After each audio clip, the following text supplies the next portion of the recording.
में initial state and final state same था, so वो कॉम्बिनेशंस ऑफ प्रोसेस हो सकता है, but eventually final state and initial state has to be same. In today's lecture हम लोग जो डेफिनेशंस पढ़ेंगे, इंटरनल एनर्जी क्या है, वर्क क्या है, we'll try to see the relation between internal energy and work, we'll see derivation of different type of work and first law of thermodynamics शायद आज हम पढ़ लेंगे, है ना। तो और उसके बाद क्लास के एंडिंग में जाके कुछ डाउट्स भी हम डिस्कस करेंगे रिलेटेड टू वॉल्यूमेट्रिक एनालिसिस, ना। So the first thing is, let's see the definition of internal energy.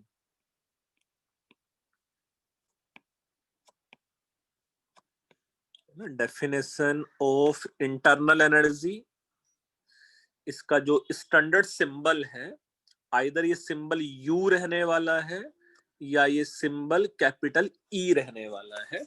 Mostly in chemistry your symbol is V U, है ना, टोटल इंटरनल एनर्जी का सिंबल, बट फिजिक्स में ये जो symbol है वो capital E भी रहने वाला है ना।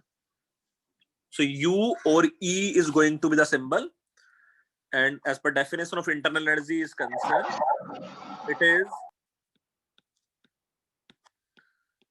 it is total energy, it is total energy associated with system due to, you can say, its motion, comma, position, comma, orientation, etc. तो ये टोटल एनर्जी है बेटा, किसी भी सिस्टम का टोटल एनर्जी इंक्लूडिंग उसका काइनेटिक एनर्जी, उसका potential energy, उसका वाइब्रेशनल एनर्जी, एनीथिंग, ये सब एनर्जी मिला के है ना। So it is total energy associated with system due to its motion, due to its position, due to its orientation, etcetera. तो ये टोटल एनर्जी है, kinetic energy plus potential energy plus vibrational energy, rotational energy, everything सब मिला के जो total energy हो सकता है सिस्टम का, it is known as internal energy of the system. ये इंटेंसिव प्रॉपर्टी होगा कि एक्सटेंसिव प्रॉपर्टी होगा? Sir extensive. एक्सटेंसिव होगा शायद। अगर हम भाई एक सिस्टम लिया है, उसका हाफ सिस्टम ले लेंगे तो शायद उसका इंटरनल एनर्जी हाफ हो जाएगा उसका, है ना, उसके नंबर ऑफ मोल्स हाफ हो जाएंगे, something like this. So you can say it is extensive property. But typically इसका यूनिट क्या रहने वाला है? SI यूनिट joules obviously, है ना। So joules, sometime it is also expressed in calories, kilojoules, kilocalorie, something like this. और भी अर्ग्स में भी डिफाइन कर सकते हैं, बट मेनली हम लोग यहाँ कुछ जूल्स कैलोरीज वाले यूनिट्स यूज करेंगे, है ना। So it is extensive property. Similarly, we can also define as internal energy per mole. Internal energy per mole of system. ये इंटेंसिव प्रॉपर्टी होगा कि एक्सटेंसिव होगा? सर ये तो इंटेंसिव होगा ना, पर ये इंटेंसिव हो जाएगा अगर मैंने पर मोल ही डिफाइन कर लिया है ना। So is intensive property. पर मोल तो एक सब्सटेंस का प्रॉपर्टी ही हो गया फिर, है ना। और जैसे से मैं नंबर ऑफ मोल्स बढ़ाता, ऑब्वियसली टोटल इंटरनल एनर्जी बढ़ जाता। या किसी सिस्टम का मैं टोटल इंटरनल एनर्जी कैलकुलेट कर सकता हूं क्या? फॉर एग्जांपल लेट्स से जिस पेन से तुम लोग लिख रहे होंगे, उस पेन का हम लोग total internal energy find out कर सकते हैं। मतलब जैसा या मैं सिंपल से समझने की कोशिश करते हैं कि जिस रूम में तुम लोग बैठे होंगे, अगर तुम्हारा टोटल एनर्जी फाइंड आउट कर सकते हो क्या? एब्सोल्युटली। पोटेंशियल एनर्जी तो हमेशा किसी फ्रेम के रेस्पेक्ट में डिफाइन कर पाते हैं ना हम लोग। Yes sir. तो क्योंकि पोटेंशियल एनर्जी को हम लोग एब्सोल्युटली डिफाइन नहीं करते, तो कैन वी से कि हम लोग इंटरनल एनर्जी को भी एब्सोल्यूट डिफाइन नहीं कर सकते हैं, किसी के रेस्पेक्ट में डिफाइन करना पड़ेगा।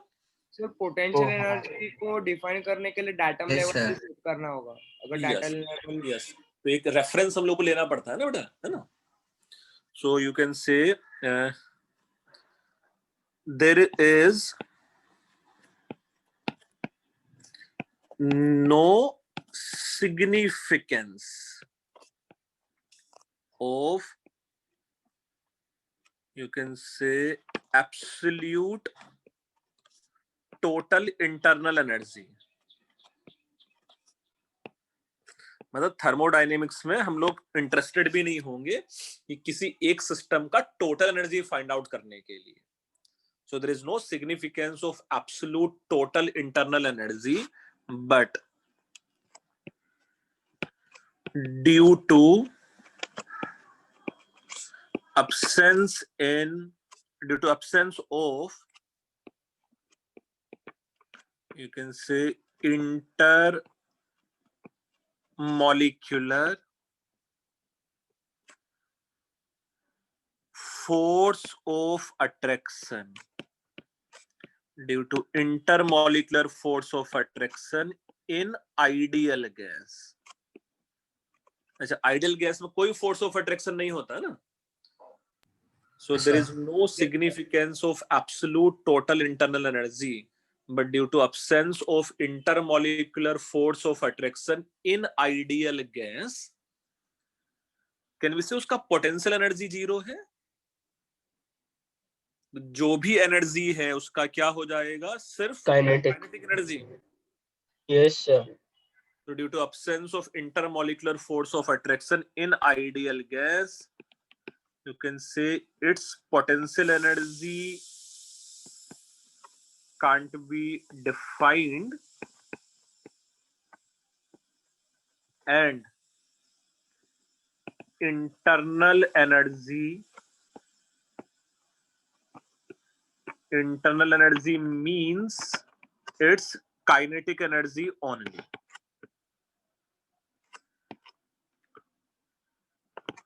Internal energy means its kinetic energy only, है ना. तो आइडियल गैस वाले केस में सिर्फ काइनेटिक एनर्जी ही बस इंटरनल एनर्जी है. हाँ, काइनेटिक एनर्जी बहुत सारे टाइप के हो सकते हैं. एक ट्रांसलेशनल काइनेटिक, हाँ बोलो ना sir. Internal energy per mole of system sir extensive क्यों नहीं, क्योंकि मोल है तो फिर मास भी आएगा ना सर कंसीडरेशन. ना. तो बेटा हमने पर मोल डिफाइन कर लिया है ना, जैसे कुछ ऐसा समझ सकता है. देखो, internal energy divided by number of moles. Internal energy amount पे भी डिपेंड कर रहा था, नंबर ऑफ मोल्स अमाउंट पे डिपेंड कर रहा था. तो extensive divided by extensive, okay okay okay, intensive बन जाता है ना. हाँ हाँ हाँ, यस सर, समझा. यस, बढ़िया. So I am repeating again, in the case of ideal gas internal energy का मीनिंग सीधे सीधे उसका काइनेटिक एनर्जी ही हो जाता. So you can simply say for ideal gas, ये जो इंटरनल एनर्जी है इसको मैं कुछ ऐसा लिख सकता हूं, समेशन ऑफ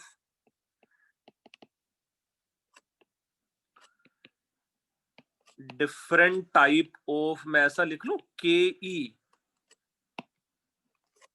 काइनेटिक एनर्जीज के एडिशंस.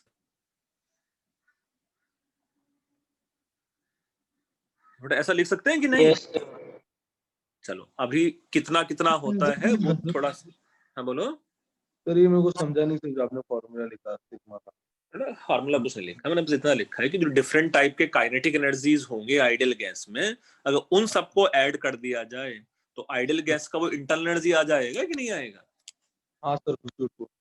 हाँ, वही लिखा है बेटा अभी तक. सर, हाँ बोलो.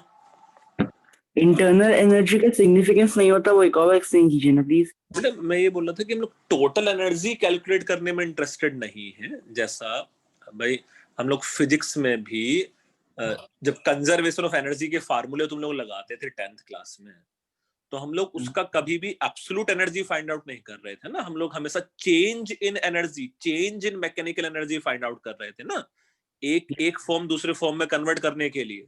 हाँ, तो यहाँ भी हम लोग एब्सोल्यूट एनर्जी फाइंड आउट करने में इंटरेस्टेड नहीं होंगे. हमेशा हम लोग change in internal energy find out करने में इंटरेस्टेड होंगे ऐसा करके। अच्छा, यस सर। यस बेटा, ये जो पूरा पैराग्राफ लिखा है इसमें कोई डाउट है तुम लोगों को? No sir. No sir. लिख के हो गया है ये? Yes sir. नहीं सर, नहीं सर। तो जल्दी से लिख डालो। सर सर, लास्ट सर तो फिर ये सिर्फ आइडियल गैस के लिए, तो रियल गैस के लिए भी अलग रहेगा ना? ये रियल गैस के लिए हम लोग को पोटेंशियल एनर्जी भी लेना पड़ेगा, क्योंकि उसके बीच में फोर्स ऑफ अट्रैक्शन है बेटा, मॉलिक्यूल्स के बीच। ओके। तो आइडियल molecules- गैस में अट्रैक्शन नहीं है ना सर? इसलिए आइडियल वो- गैस में तो हमने पढ़ा ही है ना बेटा, उसमें कोई फोर्स ऑफ अट्रैक्शन कोई फोर्स ऑफ रिपल्सन नहीं होता।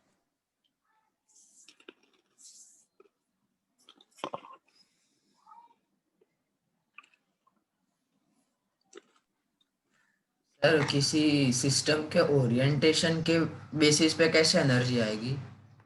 मतलब ऐसा समझ होता है कि सर्कुलर मोशन ही समझ लेना, एक हाँ, सेंट्रिफ्यूगल फोर्स भी ऐड हो जाता है। मतलब जैसा समझ लो कि भाई एक ऑर्बिटल ऐसा था, ये है ना, ये ऑर्बिटल ऐसा है, एक ऑर्बिटल इसके परपेंडिकुलर है, या ऐसा समझ लेना ना, मैग्नेटिक फील्ड में या इलेक्ट्रिक फील्ड में कोई डाइपोल पैरेलल रखा है इलेक्ट्रिक फील्ड के, या परपेंडिकुलर रखा हुआ है, या एंटी पैरेलल रखा हुआ है, हर एक केस में उसका एनर्जी अलग अलग रहेगा कि नहीं रहेगा?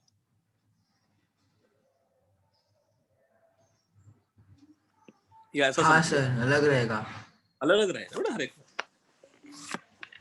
या तू ऐसा समझ ले यार, तेरा जो पोटेंशियल एनर्जी है, जब तू लेट्स से बेड पे लेटा होगा, बेड पे खड़ा होगा, तो हर बार तेरा पोटेंशियल एनर्जी अलग अलग होगा कि नहीं होगा?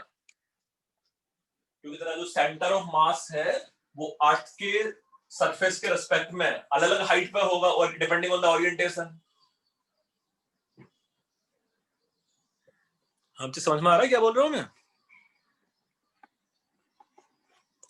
Yes, are you getting? Yes sir. ठीक है। So next is internal energy. Internal energy per mole for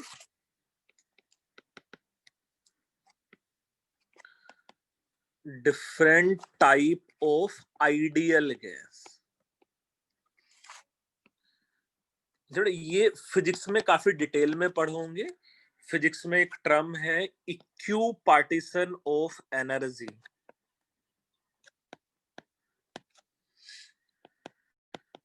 इक्यू partition of energy, ये लॉ होता है, law of equipartition of energy. हम लोग यहाँ केमिस्ट्री में बहुत डिटेल में नहीं पढ़ने वाले, फिजिक्स में आएगा बेटा, है ना, क्लास 11th में ही है। Internal energy per mole for different type of ideal gases. A part is for,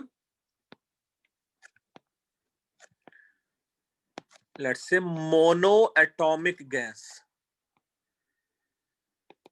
अच्छा, मोनोएटॉमिक गैस का मतलब है जिसके मॉलिक्यूल में एक ही एटम है। लेट्स से निसेंट ले ले, यहाँ हम लोग आर्गन गैस ले ले, एंड सो ऑन। थोड़ा इसके मॉलिक्यूल में एक ही एटम है कि नहीं है? जैसा हीलियम ऑब्वियसली नोबल गैस है, उसमें एक ही एटम है। नियोन एक ही एटम है। अगर मैं निसेंट हाइड्रोजन गैस या एटॉमिक ऑक्सीजन गैस लूंगा तो उसमें भी एक ही एटम है ना? So for monoatomic ideal gas, as per internal energy per mole is concerned, as per internal energy per mole is concerned, ये हम लोगों ने कहीं भी डिराइव भी किया था, ये 3/2 RT था। कहीं डिराइव किया था ऐसा? सर ये काइनेटिक एनर्जी का फॉर्मूला है ना? नहीं, काइनेटिक एनर्जी का ही फार्मूला है ना। देखो पोटेंशियल एनर्जी तो होता नहीं हाँ है, सर, 2/2 टाइम्स ऑफ RT। तो बस मेरे पास 3/2 RT ही आ जाता ना, एवरेज काइनेटिक एनर्जी पर मोल। हाँ सर। तो यही तो हो गया इंटरनल एनर्जी पर मोल, है ना? अच्छा, बस इसमें हम लोग क्या बोल सकते थे, यहाँ सिर्फ ट्रांसलेशन मोशन है ना?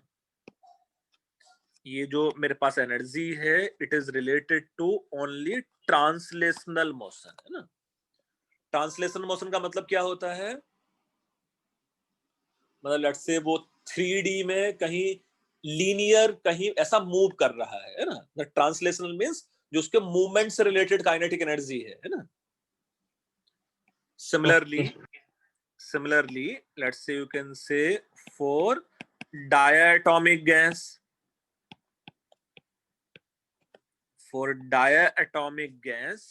ये जो अच्छा डायटोमिक गैस का कोई एग्जांपल, जैसा हाइड्रोजन, जैसा O2, N2 भी है, जैसा Cl2, जैसा N2, N2 मतलब जिसके एक मॉलिक्यूल में 2 एटम है बेटा, है ना।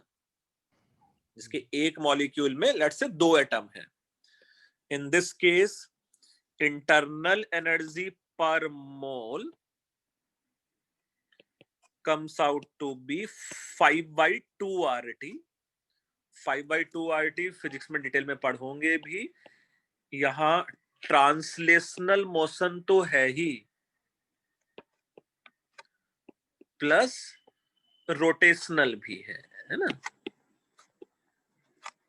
तो रोटेशनल क्या होता है सर मोशन? जैसे मैं एक सिंपल सा एग्जांपल समझाने की कोशिश करता हूँ, चलो है ना। अभी इसको डायग्राम को ड्रॉ नहीं करना, सब फिजिक्स में आएगा डिटेल में। अरे सपोज एक पार्टिकल ये कुछ ऐसा मूव कर रहा है, ऐसा मूव कर रहा है, ये कैसा भी मूव अगर कर रहा है तो ये रोटेशनल होता है कि ट्रांसलेशनल होता है? इसका मीनिंग ट्रांसलेशनल होता है। अब इमेजिन करो कि मेरे पास कोई लेट्स से डायटोमिक मॉलिक्यूल है, इसको मैं ऐसा रिप्रेजेंट कर सकता हूँ, 2 न्यूक्लियस अलग अलग ऐसा कनेक्टेड। अच्छा, ये भी ऐसा मूव कर सकता है, ऐसा मूव कर सकता है, ऐसा मूव कर सकता है। ये सब भी क्या है इसका? ट्रांसलेशनल की अपना रोटेशनल, ट्रांसलेशनल। बट देखो ये इस एक्सिस के अबाउट ऐसा रोटेट भी कर सकता है मॉलिक्यूल, है ना। ओके, हाँ सकता है। तो ये ट्रांसलेशनल नहीं होगा ना अगर उसे रोटेट कर रहा होगा, तो वो रोटेशनल है ना।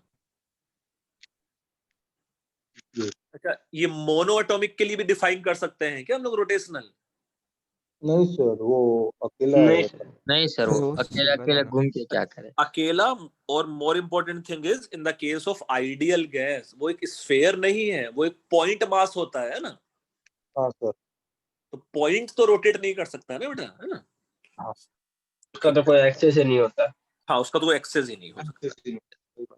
चलो कोई बात नहीं, बस हम लोग को फिजिक्स में ना काफी डिटेल में आएगा। केमिस्ट्री के लिए बस थोड़ा थोड़ा ऐसा याद रखना है तुम लोगों को। Same let's say it's C part. In general for polyatomic देख लेते हैं, है ना।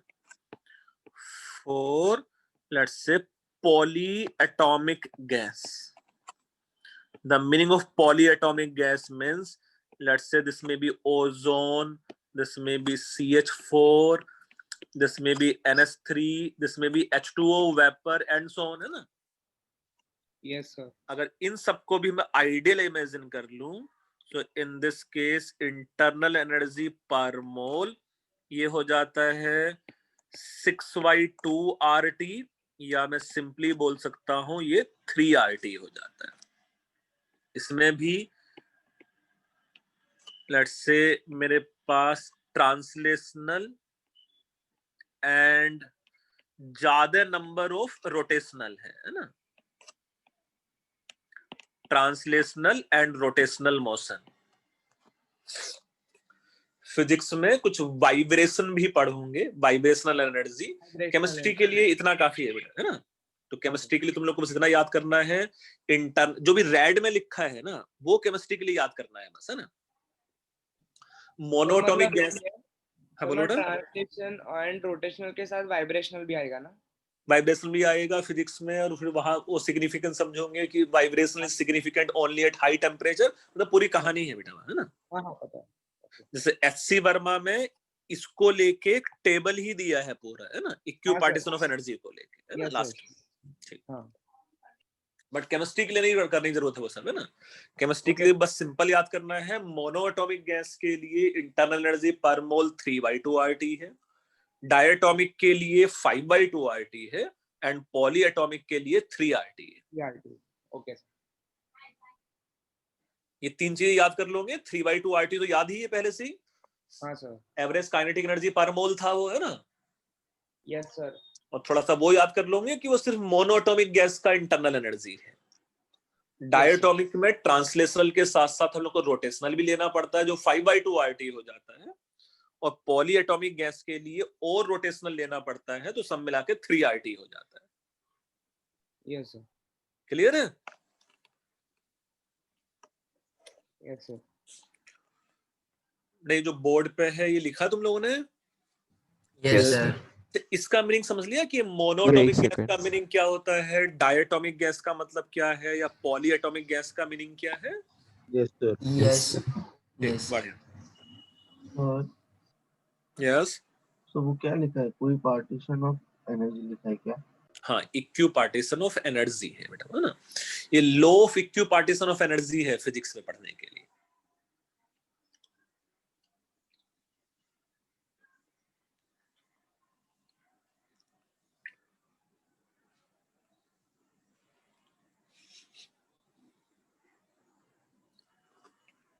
ये लिखे हुआ है। Yes sir. Okay. Apart from internal energy, next thing we can define it as work. Obviously, इसका जो symbol है, it is going to be capital W here. क्या definition होता है बेटा work का?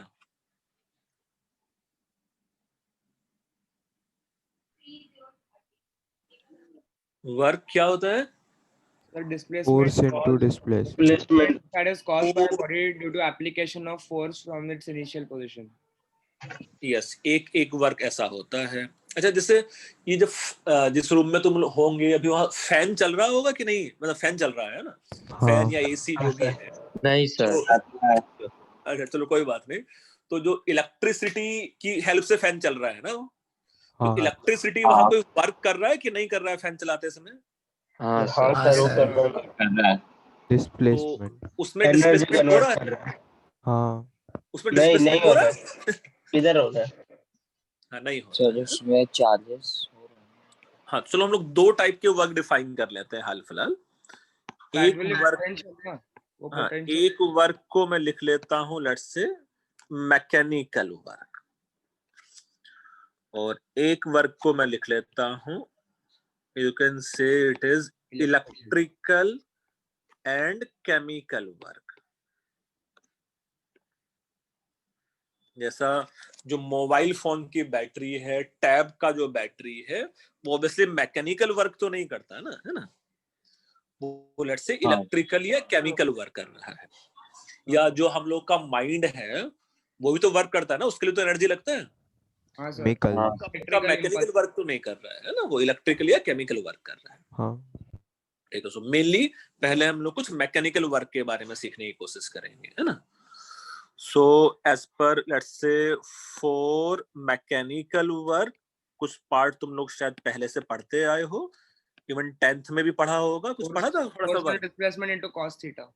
हाँ, बताओ। So as per let's say you can say mechanical work is concern, let's say DW, ये अभी वर्क पावर एनर्जी वाला चैप्टर भी आएगा फिजिक्स में। देखो इसको कुछ ऐसा पढ़ोगे तुम लोग, it is F dot D. F dot ds. ये क्या है बेटा? डॉट प्रोडक्ट है ना। सर F डॉट अपने शॉर्ट करके DE लिखा है। DL बेटा, DL है ना। चल, F dot DL, DL means let's say differential displacement, F let's say force है ना। Okay sir. So it is F dot DL, let's say work है ना, mechanical work. It is defined like this, so you can say as per total work is concerned, can we say it is integral of F dot DL? Yes sir. Yes sir. ठीक है, Line जैसा integral. Line integral. yes, for example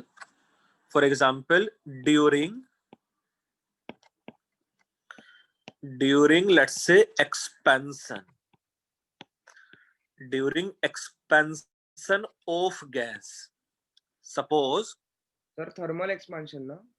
मतलब कुछ भी expansion, मतलब कैसा भी हो सकता है। सपोज ये मेरे पास एक मूवेबल पिस्टन है जो फ्रिक्शनलेस है, मासलेस है, और यहाँ मेरे पास एक गैस फिल्ड है,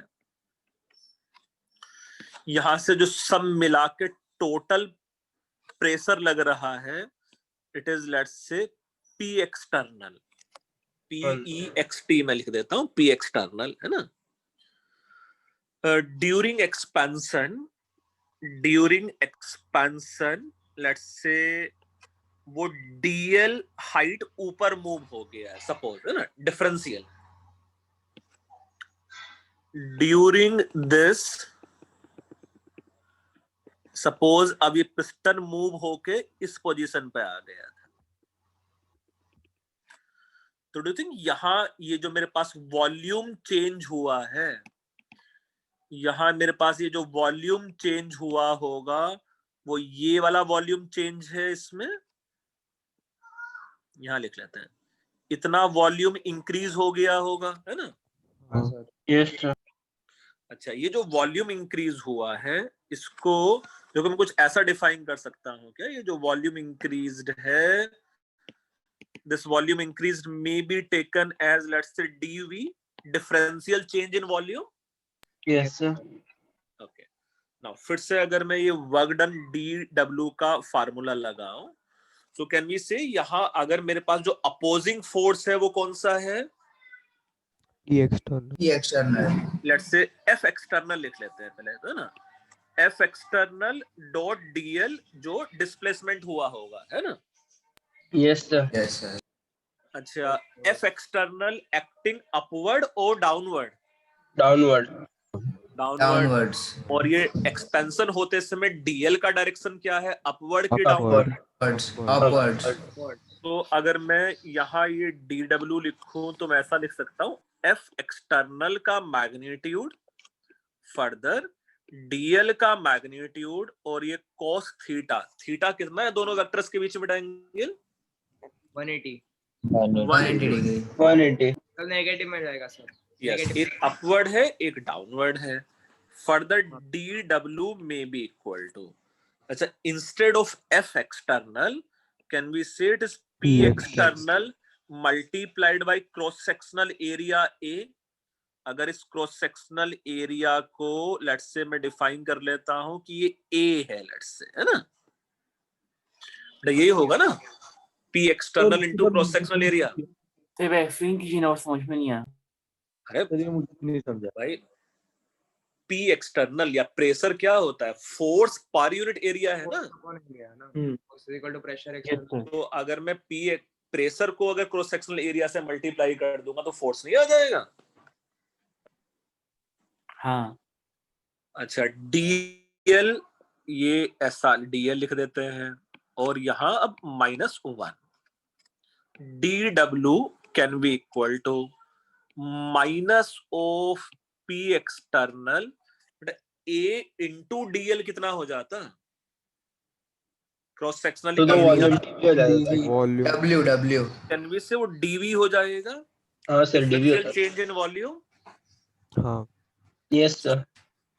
आज सर जो ये भी नहीं हम- समझा, क्या बेटा, DV कैसे आया वो नहीं समझा। सिलेंडर का वॉल्यूम क्या होता है, Base. सिलेंडर का वॉल्यूम क्या होता है भाई, मेरे पास IR²H. मल्टीप्लाइड बाय हाइट ही तो हो जाता। तो देखो ये जो समझ मैंने गया सर। ये मैंने येलो में जो शेड किया है डायग्राम में, वो वॉल्यूम उतना ही तो है बेटा, DL मल्टीप्लाइड बाय A। तो DL मल्टीप्लाइड बाय A की जगह मैंने डिफरेंशियल वॉल्यूम लिख लिया है। Okay sir. चलो So, इतना तुम इसको लिख डालो, फिर इसके बेस पे हाँ फिर हम लोग डेरिवेशंस करेंगे डिफरेंट टाइप्स ऑफ प्रोसेस में। Volumetric integration. चलो बढ़िया बढ़िया, कोई टेंशन ना लो, है ना।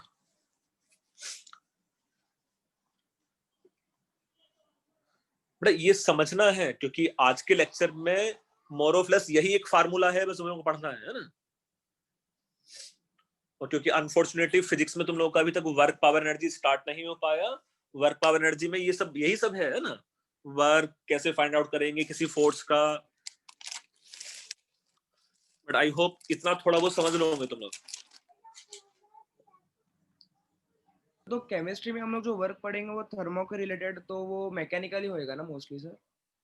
मोस्टली चैप्टर के एंड में आके थोड़ा सा इंट्रोड्यूस करेंगे केमिकल वर्क, है ना। ओके ओके, चलेगा सर।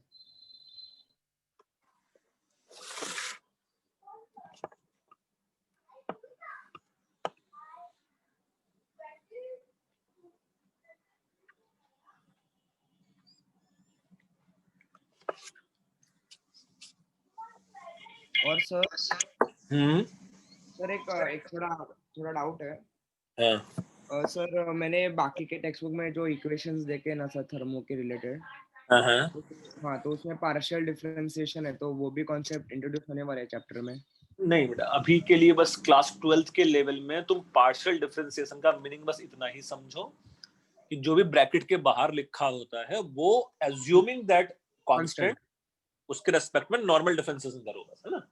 सर वो पता है, मैं से पूछ रहा था कि वो कॉन्सेप्ट नहीं इंट्रोड्यूस नहीं, होने वो क्लास 12th के लेवल में है ही नहीं पार्शियल, है ना। Okay sir.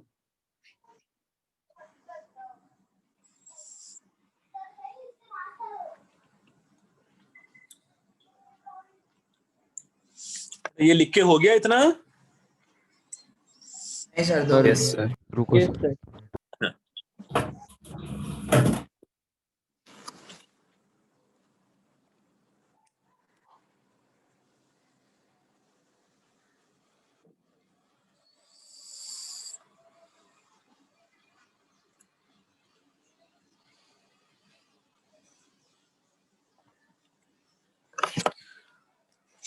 I hope basic yes sir, लिख लिया। Yes sir. बेसिक मैथ में तुम लोगों ने इतना जरूर पढ़ा रहेगा कि बेटा अगर मैं ln x लिखता हूं हम्म। तो ये नेचुरल लॉग है ना, कुछ पढ़ा है ऐसा? Yes sir, Yes. लॉग हाँ, विद sir. बेस हाँ ई। सर इसका बेस e होता है ना। हाँ सर पढ़ा। केमिस्ट्री में थोड़ा सा ख्याल रखना, अगर सिर्फ ये log x लिखा होता है तो log इसका x बेस का क्या base होता है? 10 10। इसका बेस 10 10 है ना। या तो मैथ में अगर log लिखा होता तो भी नेचुरल log होता है वो, बट केमिस्ट्री में थोड़ा ख्याल रखना कि यूजुअली जब मैं log पूरा लिखता हूँ log तो वो 10 बेस है, और जब मैं ln लिख रहा हूँ तो वो e बेस है ना। मैथ्स में भी तो log अगर सिंपल नॉर्मल निकालेगा सिर्फ log तो 10 ही लेते हैं ना। मतलब सर वहां नेचुरल लोग लेते हैं, बट जो भी है, मतलब मेरे लिए ln x means e base log है उसका, हाँ e और base log x मींस उसका 10 बेस है ना। 10 base। हाँ अच्छा, इन दोनों में क्या रिलेशन होता है? हाँ बेटा, इन दोनों में क्या रिलेशन है? ये log का बेस कन्वर्ट करना सीखा है? सर उसका बेस Yes, ई sir. होता है, इसका बेस मतलब इसको मुझे शायद मल्टीप्लाई करना पड़ेगा ln 10 से। Yes sir. कुछ सीखा हाँ होगा, सर सीखा तुम लोगों ने? हाँ सर, सीखा है।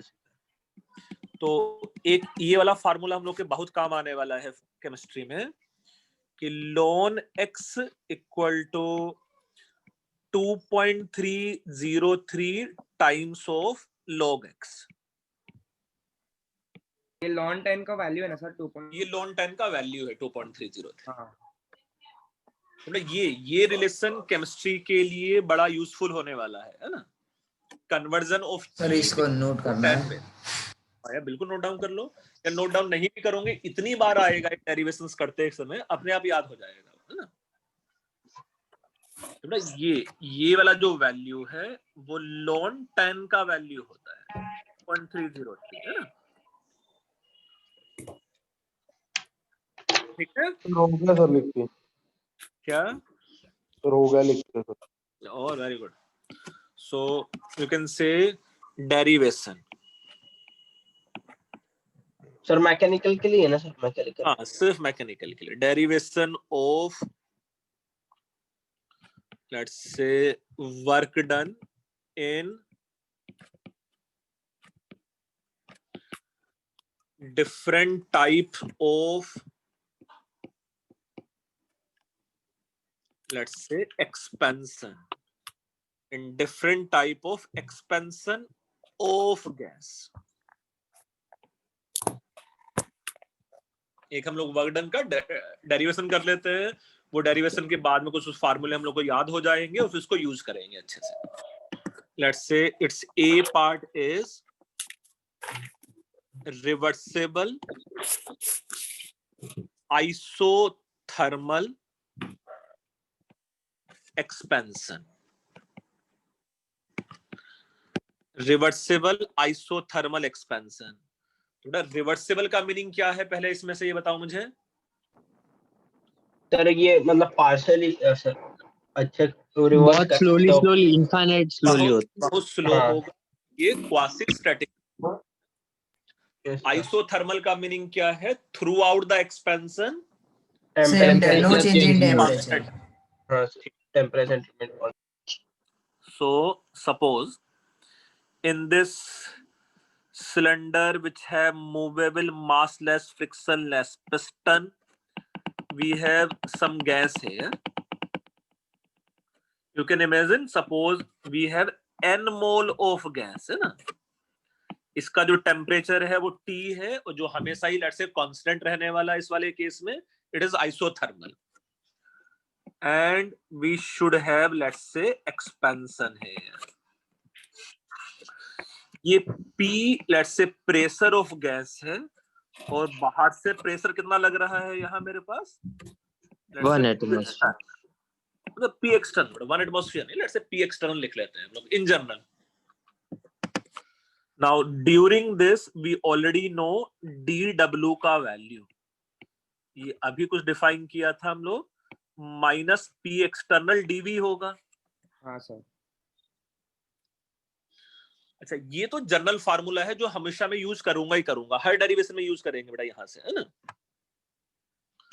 अच्छा बेटा ये अगर रिवर्सिबल प्रोसेस है, अगर ये रिवर्सिबल प्रोसेस है तो pressure of gas and P external में क्या रिलेशन रहने वाला है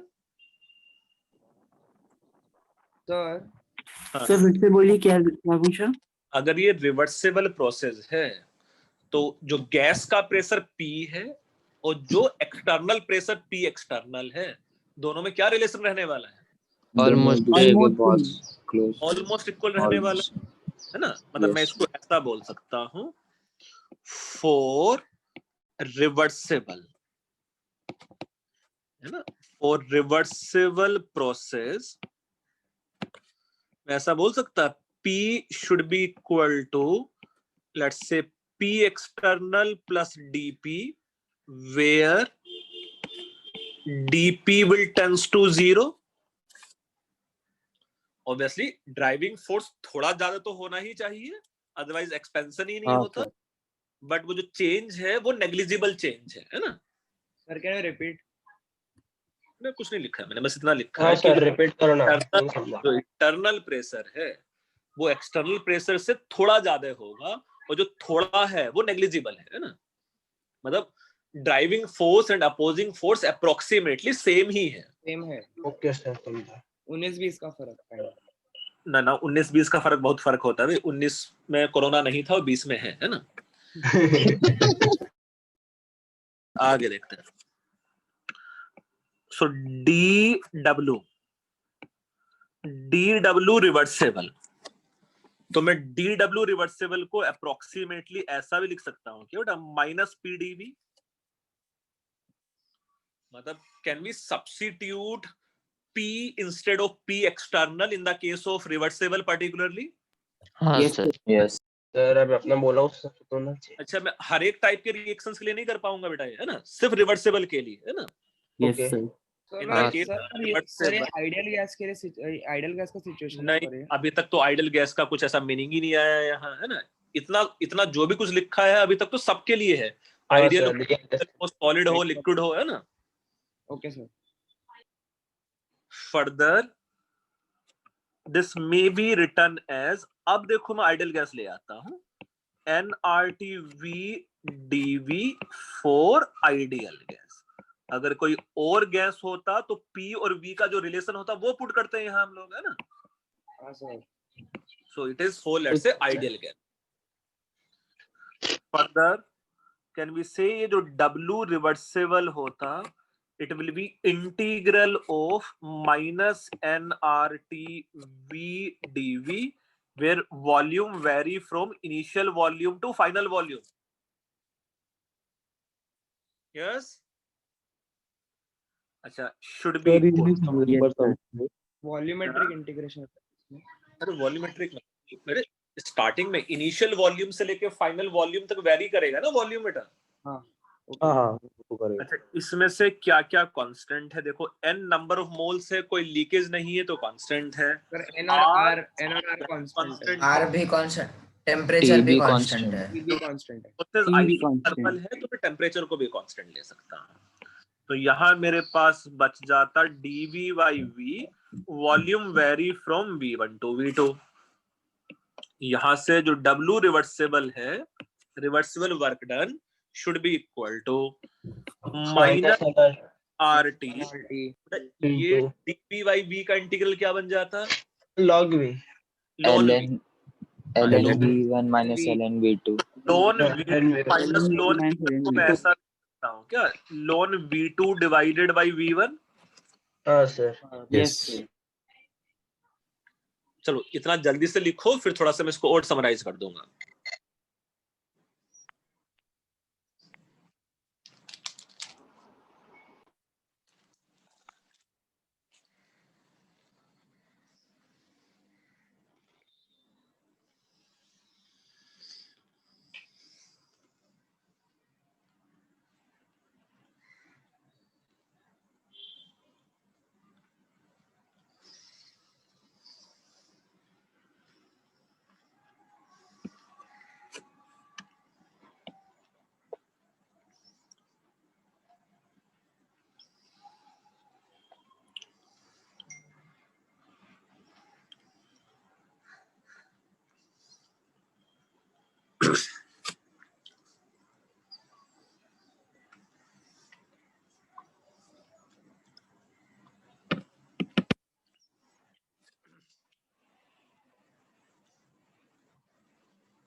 मतलब यहां तक कोई डाउट है तुम लोगों को ऐसा? No, sir. अच्छा, फ्रॉम हेयर ये जो W रिवर्सिबल वर्क आया शुड बी इक्वल टू, बेटा अगर लोन को मुझे 10 बेस में कन्वर्ट करना है तो कितने से मल्टीप्लाई करना पड़ेगा? 2.30. Minus 2.30 minus 2.303 nRT and log of V2 by V1 put कर सकते हैं यहाँ। yes sir. अच्छा, do you think it will be nothing but minus 2.303 nRT? इसको मैं ऐसा भी लिख सकता हूँ क्या, log P1 by P2? No sir, inversely proportional. Pressure is inversely proportional to volume at हाँ, constant sir. time. तो ये रिवर्सिबल आइसोथर्मल एक्सपेंशन का ऐसा फार्मूला भी याद करना है मुझे।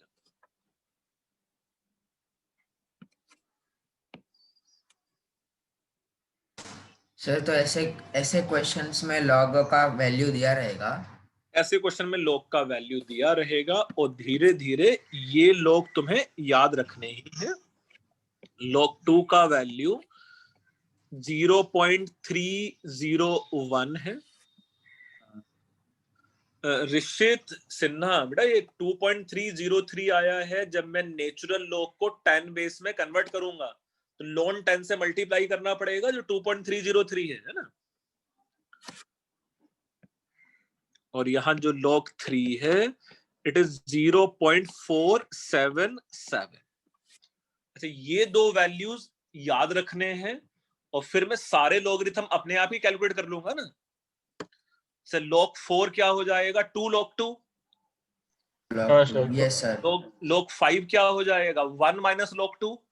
log 6 क्या हो जाएगा, log 2 plus log 3। The except prime number हम लोग बाकी सारे लॉगरिथम फाइंड आउट कर लेंगे, है ना। अच्छा ओके, हाँ समझा, मल्टीप्लिकेशन। हाँ,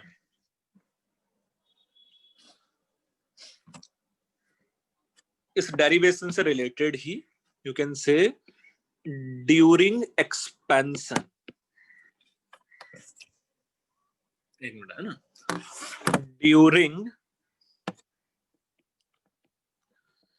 ड्यूरिंग एक्सपेंशन ये जो V2 एंड V1 है इसमें से कौन सा बड़ा रहेगा बेटा एक्सपेंशन होते समय? V2। So during expansion V2 will be more than V1। तो ये जो W का साइन है मैथमेटिकली वो नेगेटिव आएगा कि पॉजिटिव आएगा? पॉजिटिव। पॉजिटिव। अच्छा भाई यहाँ log v2/v1 है, अगर v2 मोर देन v1 है तो log वाला टर्म पॉजिटिव आ जाता और एक नेगेटिव साइन है, नेगेटिव आएगा।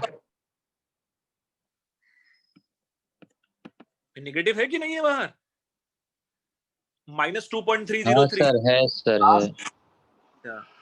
and similarly let's say during compression sir वो बाहर धीरे एक और माइनस expansion कहाँ पे explain करेंगे? समझ में नहीं आया मुझे। अभी यार इसको समझने का क्या था भाई, अगर v2 मोर देन v1 है तो ये वाला टर्म क्या है? पॉजिटिव। Yes sir. और एक ये नेगेटिव साइन बाहर है तो ये w रिवर्सिबल नेगेटिव नहीं हो गया उसमें?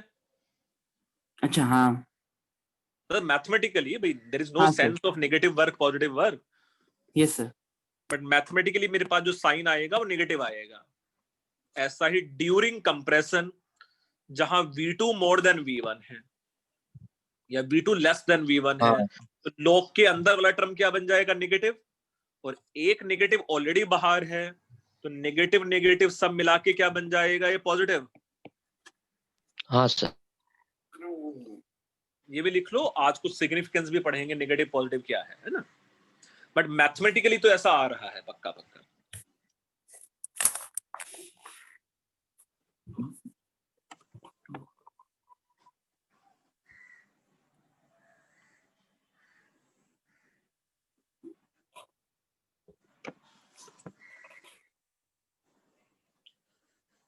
ये लिख के हुआ है ऐसा?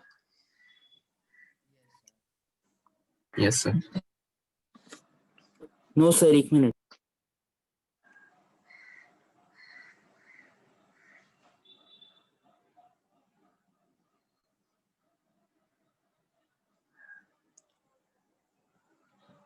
तो ये था रिवर्सिबल आइसोथर्मल एक्सपेंशन का derivation. Second derivation is, let's say it is reversible adiabatic expansion.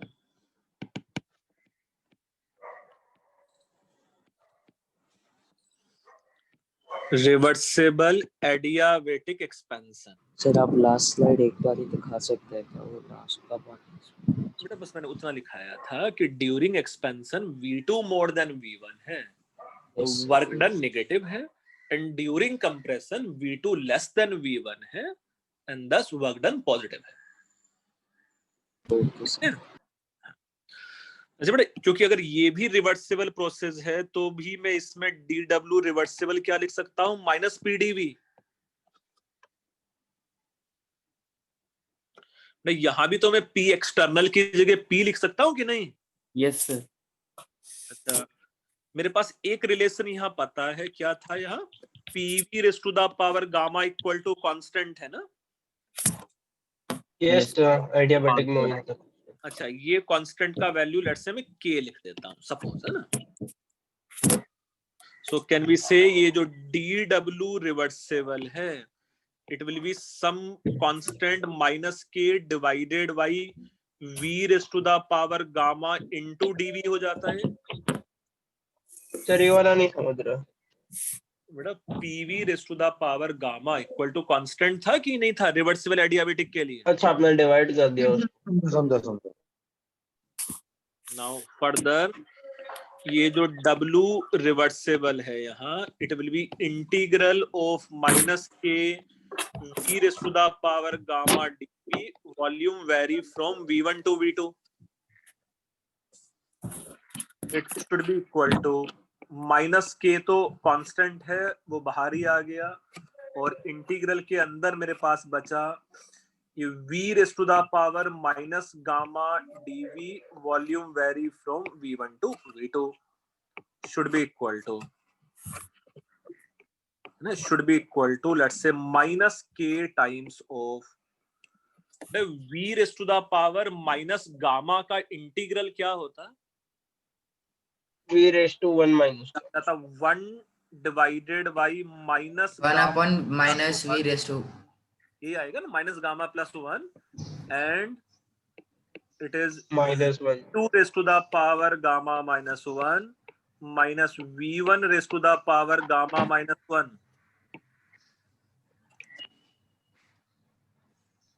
भाई इतना कर लोगे सब बच्चे कि नहीं? हाँ सर इतना तो हो जाएगा।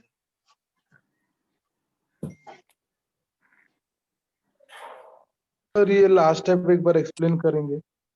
तो जान ले लाइक है ना, ये x raise to the power minus n, इसका इंटीग्रल आता है कि नहीं आता है? हाँ सर। क्या होता है इसका इंटीग्रल? -n+1 से मैं डिवाइड कर दूंगा हाँ सर माइनस है। और ये x का पावर क्या हो जाएगा? -n+1। हाँ सर। -n+1 को मैं ऐसा नहीं लिख सकता 1 डिवाइड बाई n-1। हाँ सर। हाँ, सर। और फिर वॉल्यूम का वैल्यू पुट कर दिया, एक बार v2 एक बार v1।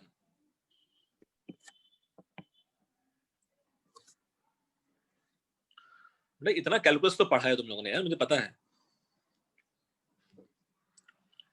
हमसे ज्यादा भी आपने पढ़ा रहेगा सर। हाँ हाँ, बट तुम लोगों ने इतना तो पढ़ाई है। हाँ सर। यहाँ तक लिख के हुआ तुम लोगों का? नहीं सर। लिखो जल्दी से। Yes sir.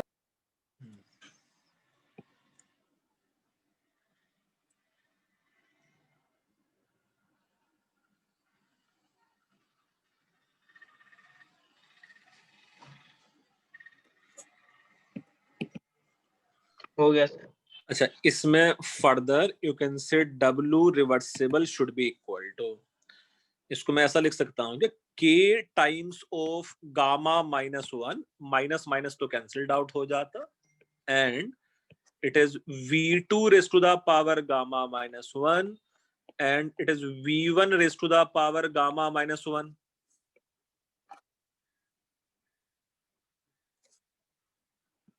Yes? हाँ सर। बढ़िया। Further, it may be written as W reversible should be equal to gamma -1 और K का मैं अंदर मल्टीप्लाई कर दूं, है ना? तो K की जगह मैं क्या पुट कर सकता हूँ? PV gamma. PV PV raised to the power gamma. तो यहाँ देखो स्मार्टली मैं कुछ ऐसा पुट कर लेता हूँ, gamma and divided by V2 raised to the power gamma -1, और यहाँ मैं पुट कर लेता हूँ P1 V1 raised to the power gamma and divide by V1 raised to the power gamma -1। तो सर वो तो हो जाएगा ना P2 V2 माइनस P1। हाँ बहुत अच्छा बच्चा है, तो उसी के लिए थोड़ा आसान करने के लिए वैसा किया। तो शुड बी इक्वल टू, ये है गामा -1 और यहाँ बच जाता मेरे पास P2 V2 और यहाँ बच जाता P1 V1। अब थोड़ा आसान सा लग रहा है सर? अभी तो 0 आना चाहिए ना आंसर। नहीं कौन? क्या? हाँ सर। क्या आना चाहिए? नहीं सॉरी सर, एडियाबैटिक प्रोसेस मजाक कर रहे सर। हाँ, बहुत अच्छा बच्चा है। फर्दर कैन वी से ये जो W रिवर्सिबल है, it should be equal to NR gamma -1 times of T2 minus T1 ideal gas के लिए। हाँ सर। अच्छा सर, अपने एनआरटी। हाँ, PV की जगह मैंने NRT पुट कर दिया ना। ओके सर, समझा। तो एक बार NRT2 हो गया और एक बार NRT1 हो गया। सर T2 माइनस T1 तो कांस्टेंट रहेगा ना? T2 माइनस T1 कांस्टेंट क्यों होगा? ये एडियाबैटिक है ना, थर्मल थोड़ी ना है। हाँ, एडियाबैटिक है ना भाई। एडियाबैटिक तो मींस कोई हीट ट्रांसफर नहीं होता, टेम्परेचर चेंज तो हो सकता है। अच्छा हाँ सर, हाँ सॉरी। सर वो P2 V2 कैसे आप एक्सप्लेन कर सकते हैं? P2 V2 कैसे आया वो? हाँ, 1 को P2 V2 कैसे लिखा? 1 को P2 V2 नहीं लिखा भाई। K को अंदर मल्टीप्लाई किया है भाई। अच्छा समझ गया सर। और K का ये वैल्यू है, देखो, है ना? Yes sir.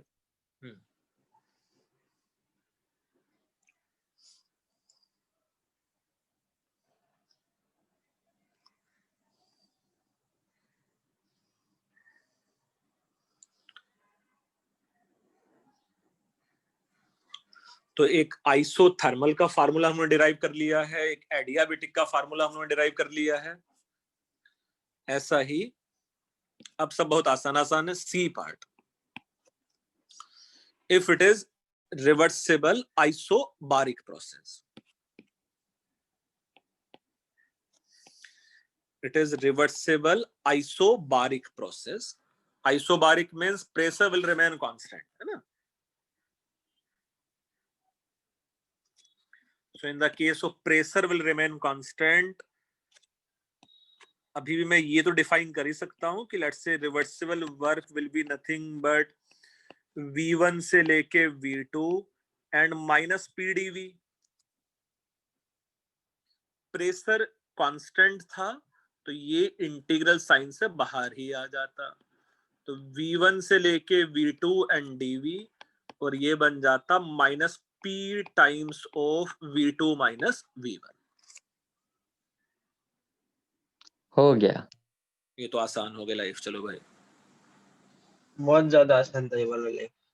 चलो नेक्स्ट वाला उससे भी आसान है, देखना नहीं, है ना? आधी लाइन का। So D part, let's say for isochoric process,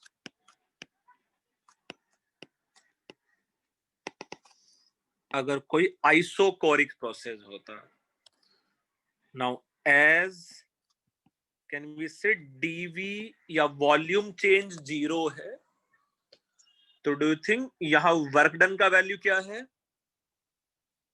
0 ना चला सर, वर्क डन 0 ना। 0। तो यहाँ वर्क डन 0 है। सर प्रेशर भी सेम होगा 1। हैं? क्या प्रेशर बोला? सेम होना चाहिए सर, तो वर्क डन नहीं होगा। क्या क्या क्या क्या प्रेशर सेम होगा सर तो वर्क डन? प्रेशर, हाँ सर वैसे ही। भाई प्रेशर कांस्टेंट रह सकता है, तो जैसे आइसोबारिक में वर्क डन है बेटा, ऑल दो प्रेशर कांस्टेंट है ना? आइसोकोरिक जिसमें वॉल्यूम ही चेंज नहीं हुआ है, उसमें कोई वर्क डन नहीं है, मतलब कोई एक्सपेंशन या कंप्रेशन हुआ ही नहीं है उस वाले केस में, तो है ना? हाँ। एक हम लोग और देख लेते हैं। ये सच्ची में आधी लाइन का था। बहुत अच्छा बच्चा। तो नेक्स्ट में E part, for let's say irreversible expansion,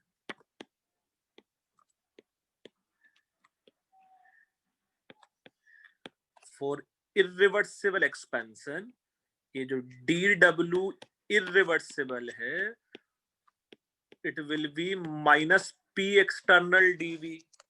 अच्छा, अभी मैं p external की जगह p internal सब्स्टिट्यूट नहीं कर सकता हूं, है ना? नहीं।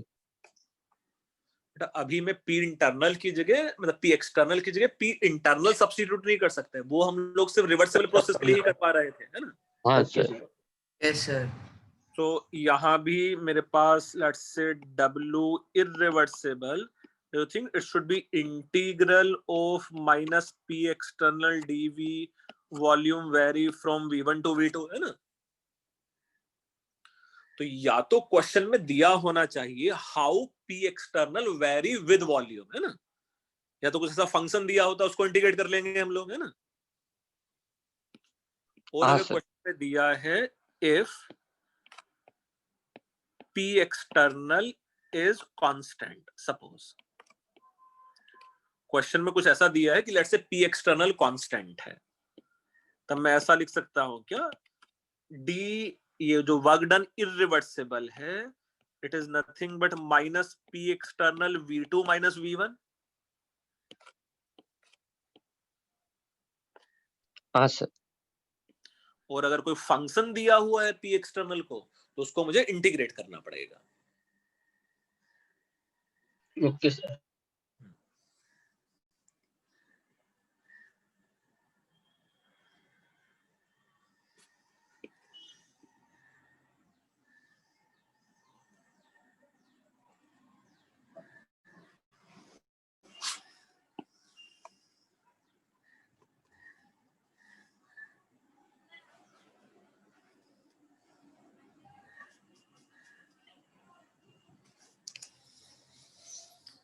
जैसा you can say during free expansion, है ना, during free expansion. The free expansion का मतलब क्या होने वाला? पी एक्सटर्नल कितना है? 0. 0. So during free expansion means opposing force 0 है, या you can say expansion against vacuum है ये।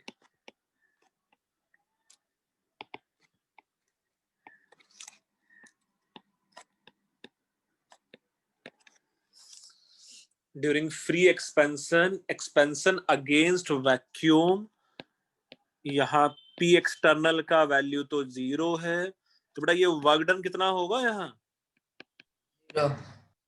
0 होगा, है ना।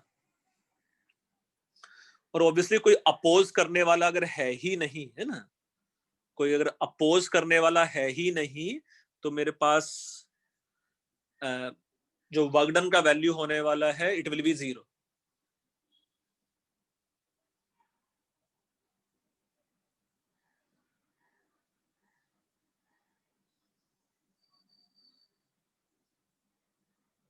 हेलो सर, हाँ बोलो बेटा।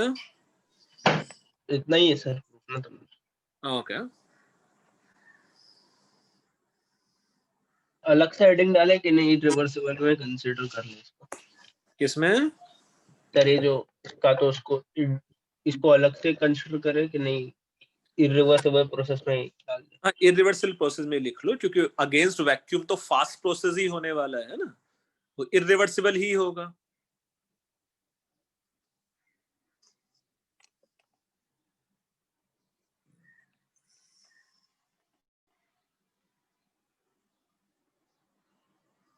लिख के हुआ है ऐसा? Yes yes sir. सर।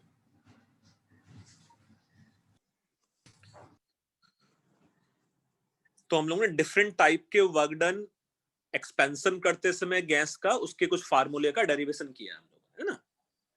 अच्छा, एक दो चीजें हम लोग और भी डिफाइन कर लेते हैं। जैसा फर्स्ट थिंग इज, सबसे आसान इज जो हम लोग को करना चाहिए, फर्स्ट लॉ ऑफ थर्मोडायनेमिक्स।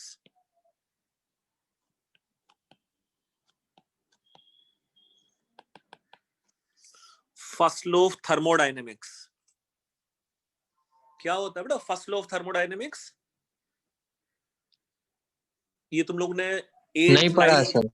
ना Sir, सर एसएससी में नहीं पढ़ा। the total energy in the system or the universe is constant. नहीं सर हाँ, अरे कंजर्वेशन ऑफ एनर्जी नहीं पढ़ा तुम लोगों ने? हाँ, first law of thermodynamics, conservation of energy. नहीं sir. Total energy of universe is conserve, one form can convert into another form.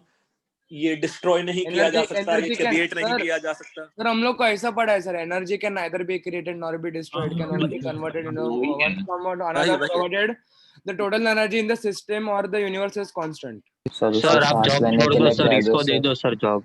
बस तो सिखाना तो ओके चलो कोई बात नहीं। Conservation of energy is first law of thermodynamics, है ना। तो आई होप पूरे स्टेटमेंट लिखने की जरूरत नहीं है, या मैं एक स्टेटमेंट लिख देता हूं यहाँ। टोटल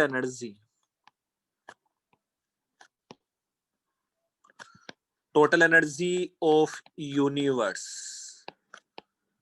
इज कंजर्व्ड, है ना। यू कैन से वन फॉर्म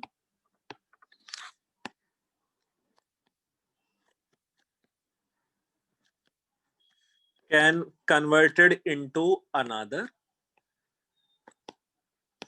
बट ना तो वो क्रिएट किया जा सकता है और ना ही डिस्ट्रॉय किया जा सकता है। ये सब पढ़ा है बेटा से पहले भी कुछ एक्स्ट्रा में, है ना। हाँ सर। जैसा for example, for a let's say given system, कोई लेट्स से मेरे पास ये बॉक्स मेरा सिस्टम है, और इस सिस्टम का इंटरनल एनर्जी किसी भी इंस्टेंट पे U है ना, इंटरनल एनर्जी। इस सिस्टम का इंटरनल एनर्जी कैसे कैसे बढ़ाया जा सकता है? इफ हीट Some प्रोवाइड करते हैं।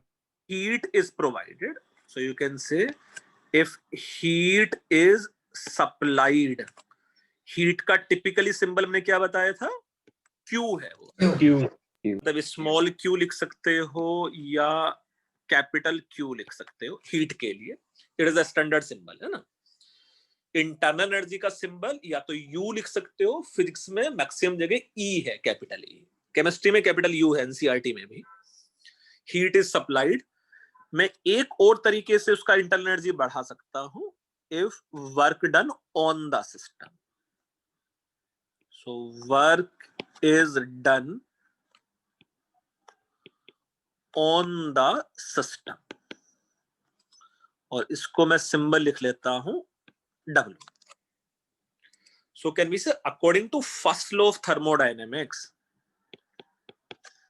according to let's say first law of thermo, ये जो इंटरनल एनर्जी इंक्रीज होता सिस्टम का should be equal to total कितना हीट सप्लाई किया है प्लस टोटल कितना वर्क डन किया है। Yes.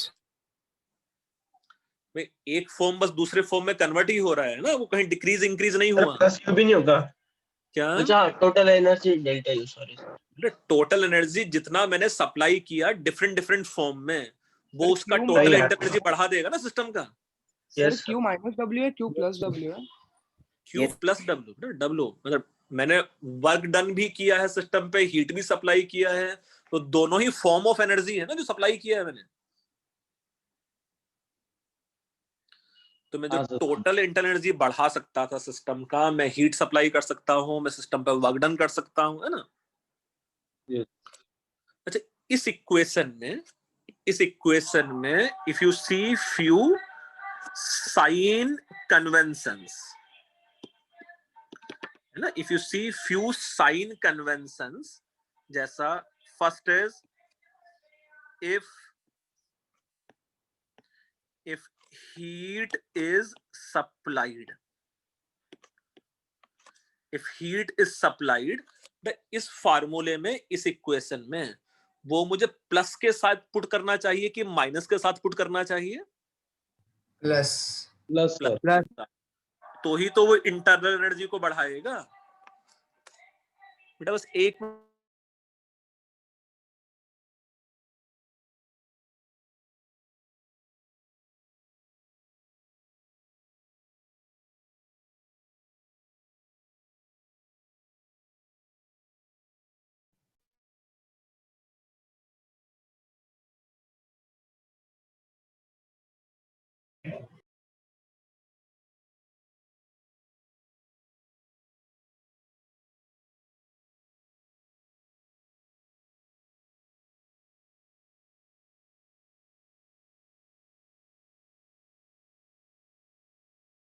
हाँ बेटा, इतना हुआ था लिख के?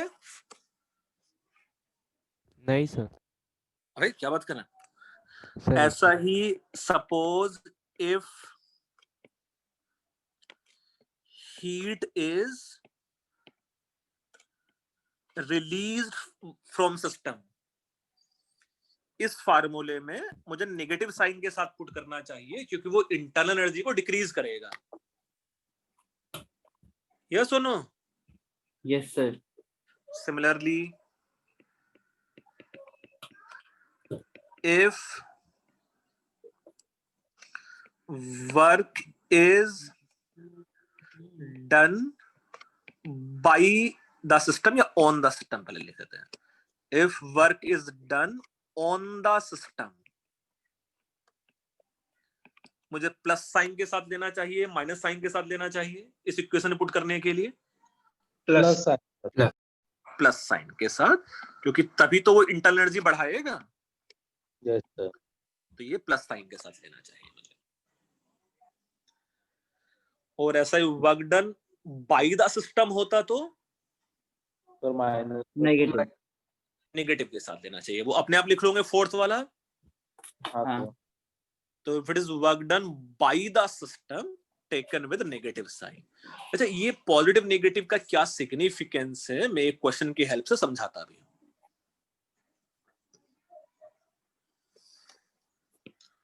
ना फोर्थ वाला अपने आप लिख लेना, ठीक है?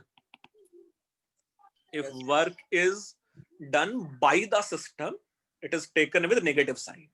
लिख लिया सर. जैसा question is if 50 joules of heat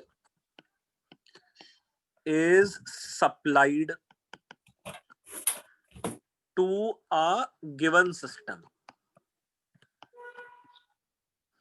If 50 joule of heat is supplied to a given system and simultaneously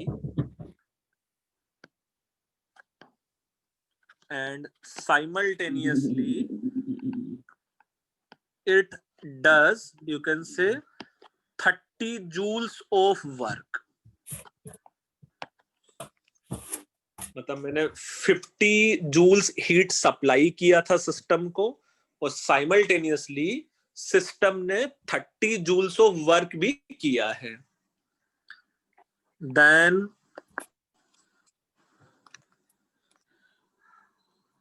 find out change in its internal energy. और 80 20 joules. 20 joules. 80 जूल. यस, तो अब भाई मुझे बड़ा आसान सा है, मुझे ये वाला फार्मूला यूज करना है इसके लिए, है ना? Delta U is nothing but Q plus W, है ना? Now as per delta U is concern, जो मुझे फाइंड आउट करना था शुड बी इक्वल टू, क्योंकि Q हीट सप्लाई किया गया है तो सप्लाई करेंगे हीट तो मुझे प्लस साइन के साथ पुट करना है इस फार्मूले में. Now it is 30 joules is work done by the system, तो मुझे नेगेटिव साइन के साथ पुट करना है एंड दस डेल्टा U का जो वैल्यू है it comes out to be plus 20 joule. It means internal energy उसका इंक्रीज हुआ है कि डिक्रीज हुआ है? इंक्रीज हुआ है और 20 जूल से इंक्रीज हो गया है. आसान है ना? Yes sir. क्लियर है? Yes sir. भाई उतना ये कॉमन सेंस है यार. मैंने अगर 50 जूल किसी को सप्लाई किया था और उसने उसमें से 30 यूज करके वर्क डन कर लिया तो 20 तो बढ़ा होगा इंटरनल एनर्जी उसका, नहीं? हाँ सर, करेक्ट ही है. हाँ तो सर. जल्दी से मुझे ये बताओ, ये जो एक्सपेंशन वर्क है, कोई भी सिस्टम अगर एक्सपैंड हो रहा है तो work done on the system है कि बाय द सिस्टम है? by the system. Sir can you repeat the question? Bye the system. अगर कोई सिस्टम एक्सपैंड कर रहा है, कोई भी सिस्टम, तो वो work done by the system होगा कि ऑन द सिस्टम होगा? by the system. Bye the system ना. By the system. सिस्टम होना चाहिए. ऐसा अगर सिस्टम अगर कंप्रेस हो रहा है on the system. On the system ना, क्योंकि सिस्टम को कोई कंप्रेस करेगा ना. यस और नो? Yes sir. तो ऐसा ही अगर हम लोग वर्क डन के फार्मूले भी देखते तो देखो वापिस से देख सकते हो, जो आइसोथर्मल में साइन कन्वेंशंस लिखा था कि जब वो एक्सपेंशन था तो वर्क डन ऑटोमेटिकली किस साइन के साथ आ रहा था? पॉजिटिव. नेगेटिव के साथ. और जब वो कंप्रेशन था तो work done automatically positive sign के साथ आ रहा था, है ना? तुम लोग चाहो तो वो स्टेटमेंट भी लिख सकते हो. During expansion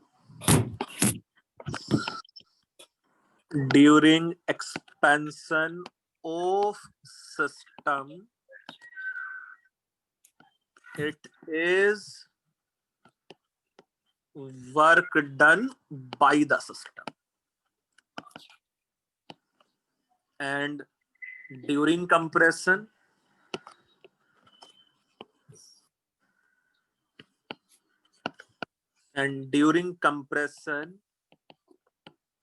it is work done on the system.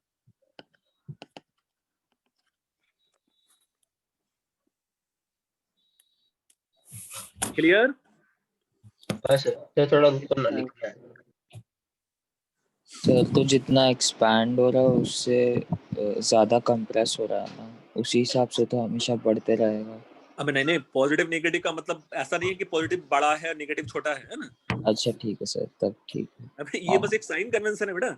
हाँ मैं वही सोचा था सर, साइन कन्वेंशन है तो फिर वैसे ही हो जाना चाहिए था कि मतलब कंप्रेशन हमेशा बढ़ा रहेगा एक्सपेंशन से, नहीं बेटा, ऐसा आप नहीं है कि समझ गए। पॉजिटिव वर्क नेगेटिव वर्क से बड़ा है, ऐसा कुछ नहीं है बेटा, है ना। Okay sir. ये सिर्फ साइन कन्वेंशन है इस इक्वेशन में पुट करने के लिए टेक्निकली, है ना।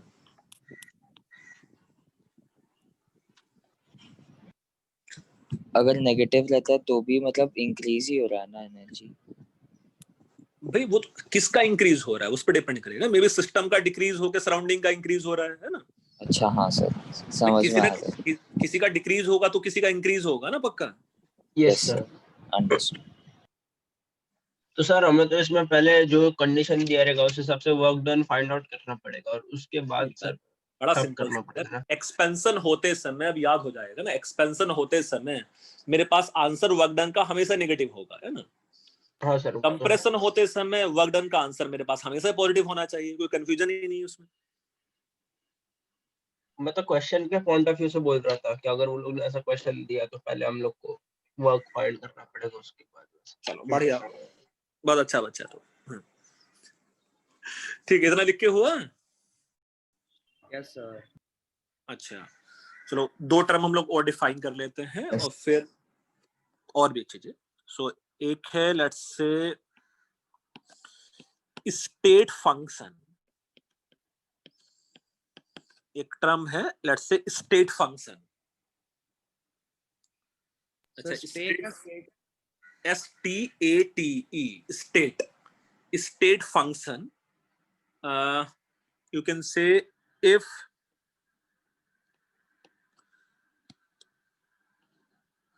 you can say its change, if its change depends on only initial and final state and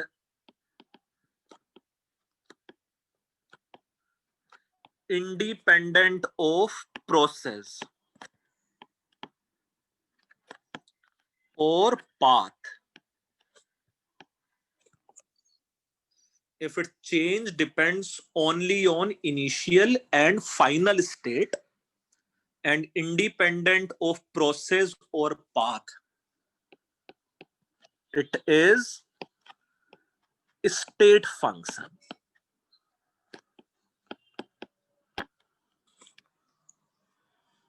Otherwise, it is, you can say, path function. Path function का मतलब क्या हो जाता है बेटा, कि उसका जो चेंज है वो किस पे डिपेंड कर रहा है, उसके पाथ। जैसा सपोज पाथ पे मतलब मैं समझाता हूँ। सपोज ये यहाँ मुंबई है और लेट्स से सपोज यहाँ दिल्ली है। अब मुंबई से मुझे दिल्ली जाना है तो मैं देखो ऐसा भी जा सकता हूँ। ये मैंने कुछ क्या ले लिया भाई, प्लेन ले लिया। फिर मैं यहाँ से यहाँ देखो कुछ ऐसा भी जा सकता हूँ, है ना। चलो ये ट्रेन ले लिया मैंने, है ना। मैं यहाँ से यहाँ ऐसा भी जा सकता था, रोड। चलो वाया रोड जा सकता है ना, मतलब वाया कार जा सकते हैं। और मैं ऐसे दौड़ के भी जा सकता हूँ, नहीं कोई बात नहीं, मतलब जाने को जा सकता है आदमी, है ना। तो मेरे पास जो पैसा खर्च होने वाला है मेरा, वो स्टेट फंक्शन है कि पाथ फंक्शन है? Path function. वो पाथ फंक्शन है। जो मैं डिस्टेंस कवर करने वाला हूँ वो स्टेट फंक्शन है कि पाथ फंक्शन है? Path function. Path function. जो मेरा डिस्प्लेसमेंट होने वाला है वो State स्टेट function. फंक्शन है कि पाथ फंक्शन है? State function. State function same है। वो स्टेट फंक्शन है ना। सर समझा नहीं सर, फिर से बोलो ना। नहीं समझा सर। इतना आसान लैंग्वेज में समझाया नालायक। मैं सर, बोला एक था कि displacement rate सर वो बस समझ- डिस्प्लेसमेंट का समझा दो। अभी डिस्प्लेसमेंट वेक्टर क्वांटिटी है ना बेटा। तो डिस्प्लेसमेंट तो हमेशा यही हुआ है कि मैं यहाँ मुंबई से दिल्ली का जो वेक्टर होगा सीधे सीधे, बस यही डिस्प्लेसमेंट हुआ है ना। अच्छा हाँ सर। अभी डिस्प्लेसमेंट और डिस्टेंस में समझ में आता है डिफरेंस। हाँ सर। ओके, सो स्टेट फंक्शन का मतलब वो है बेटा जो सिर्फ इनिशियल एंड फाइनल स्टेट पे डिपेंड करता है। जैसा मैं एक एग्जांपल और समझा देता हूँ। जैसे मुंबई से दिल्ली डायरेक्ट। सर ये मैं- लिख लेना सर। अबे इसको डायग्राम को डिस्प्लेसमेंट पोजीशन से ये होता है ना, फर्क पड़ता है ना सर। हाँ तो बेटा इसलिए सिर्फ स्टेट पोजीशन हुआ है वो। ना, वो कैसे मैं वहां पहुंचा हूँ उस पर डिपेंड नहीं करता है ना। समझा सर, समझा। इनिशियल और फाइनल पॉइंट खाली- है ना हाँ सर। बीच में जैसा- किसी कंसिडर नहीं कर। हाँ जैसे मैं और समझाता हूँ कि भाई मेरे पास लेट्स से ये कोई मल्टी स्टोरी बिल्डिंग है ना। ये ऐसा कोई मल्टी स्टोरी बिल्डिंग है मेरे पास जिसमें लिफ्ट है। अब मुझे यहाँ ग्राउंड फ्लोर से इस फ्लोर तक जाना है, ग्राउंड फ्लोर से इस फ्लोर तक जाना है। आइदर मैं स्टेयर्स से जाऊं, मैं लिफ्ट से जाऊं, डू यू थिंक मेरे पास जो चेंज इन पोटेंशियल एनर्जी होने वाला है वो सेम ही होगा कि अलग अलग होगा? सेम सेम ही होगा। होगा। वो सेम होगा। तो जो चेंज इन पोटेंशियल एनर्जी है वो स्टेट फंक्शन है कि पाथ फंक्शन है? वो स्टेट फंक्शन। पाथ वो स्टेट फंक्शन है ना। State और जो मैं मेहनत करूंगा, मतलब जैसे मैं स्टेयर से जाऊं, लिफ्ट से जाऊं, रस्सी से चढ़ जाऊं, है ना, वो जो मेहनत करूंगा मेरा जो वर्क डन होगा वो स्टेट फंक्शन है कि पाथ फंक्शन है? पाथ फंक्शन है। वो पाथ फंक्शन है। तो हम लोग ऐसा बोल सकते हैं क्या कि वर्क डन स्टेट फंक्शन होता होगा कि पाथ फंक्शन होता होगा? Path function. Path function. Path function. और change in energy state function होता होगा कि पाथ State फंक्शन? function. वो स्टेट फंक्शन होता है। तो फॉर एग्जांपल ये एग्जांपल हटाओ, थर्मो के एग्जांपल सब लोग लिख लेते हैं, वो ज्यादा यूजफुल है ना। सर वो एग्जांपल देखो, थर्मो का example. So next is for example you can से डेल्टा यू। क्या है बेटा delta U? Q plus W। Delta U is you can say state function, but let's say simply you can say Q and W. Q and W are Heat supplied path function. and work is path function.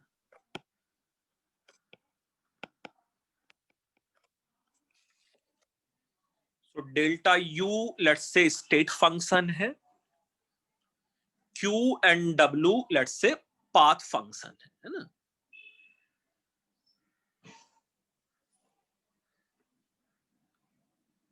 Clear? Yes sir. मैं एक example और समझा दूंगा अभी। इतना लिख के हुआ? Yes sir. हाँ सर। जैसा और भी एग्जांपल्स हैं। On this axis let's say it may be suppose P है, and on this axis let's say suppose यहाँ वॉल्यूम है। मैं PV डायग्राम बना सकते हैं, PT डायग्राम बना सकते हैं, एनीथिंग है ना। सपोज एक मेरे पास ये प्रोसेस है, सपोज कोई भी, यहाँ स्टेट 1 है और यहाँ लेट्स से स्टेट 2 है और मैं पाथ ए से गया, या दूसरे केस में सपोज यहां से यहां मैं पाथ बी से गया हूं सपोज, है ना। सो पाथ ए से पाथ बी में जाने के लिए डू यू थिंक ये जो डेल्टा पी होगा it will be effectively nothing but P2 minus P1? जो डेल्टा टी होगा, मतलब मैं कुछ ऐसा समझाने की कोशिश कर रहा हूँ कि ये delta P during process A या delta P during process B will be nothing but P2 minus P1। P2 minus P1. delta V in process A and delta V in process B is nothing but V2 minus V1. Delta T in process A, delta T in process B is nothing but T2 minus T1. Delta U in process A should be equal to delta U in process B is nothing but, let's say, UB minus, let's say, sorry, U2 minus U1. U2 minus U1. तो ये देखो, ये हम लोग देख भी सकते थे, सपोज अगर ये मोनो एटॉमिक गैस होता तो बस ये 3y2r times of T2 minus T1 आ जाता पर मोल, है ना? हाँ सर। हाँ सर। सो इंटरनल एनर्जी मतलब ये जो सब टर्म मैंने यहाँ डिफाइन किए हैं, ये सब के सब क्या है? स्टेट फंक्शन की पाथ फंक्शन? State function. ये सब स्टेट फंक्शन है ना? क्योंकि मैंने पाथ ए फॉलो किया या पाथ बी फॉलो किया, कोई फर्क ही नहीं पड़ता। इनिशियल और फाइनल आपने कंसीडर किया, इसलिए स्टेट फंक्शन हो गया। बस इनिशियल एंड फाइनल स्टेट पे ही डिपेंड करेगा। बट इस वाले केस में work done during path A and work done during path B will be different. Heat supplied during path A and heat supplied during path B will be different, क्योंकि ये दोनों ये path function, क्योंकि इसमें sir initial और final consideration नहीं हो रहा है। बहुत ही अच्छा बच्चा है तुम। सर मतलब जहाँ पे इनिशियल और फाइनल कंसीडर होता है वो स्टेट फंक्शन होता है ना? बस जहां इनिशियल फाइनल कंसीडर होता है पाथ पे डिपेंड ही नहीं करता है ना? ओके, पहले वो ए ले अभी। हाँ, तो कई बार इनको ऐसा भी लिखा हो सकता है मैथमेटिकल लैंग्वेज में कि भाई डिफरेंशियल, और यहाँ मैं ऐसा सर्किल बना दूं, इंटीग्रल एंड सर्किल, इसको क्या बोलेंगे हम लोग? साइक्लिक इंटीग्रल, है ना? तो साइक्लिक इंटीग्रल ऑफ du, या मैं अभी इसको अलग से लिखा देता हूँ। चलो पहले इतना लिख लिया। सर एक बार पीछे वाला एग्जांपल दिखा सकते हैं प्लीज? कौन सा वाला पीछे वाला एग्जांपल? जो इसके पहले आपने जो एग्जांपल लिखा था। उससे पहले कोई एग्जांपल नहीं था। अरे एक था, एक पीछे वो लिफ्ट वाला या फिर वो डिस्प्लेसमेंट वाला पूछ रहा है वो? नहीं सर, इसके पहले जो लिखा था, एक बार पीछे लीजिए आप एक स्लाइड। सर वो delta U state function but Q and W is path function. बस हाँ एक सेकंड हो गया सर, एक मिनट। ऐसा थोड़ी होता है।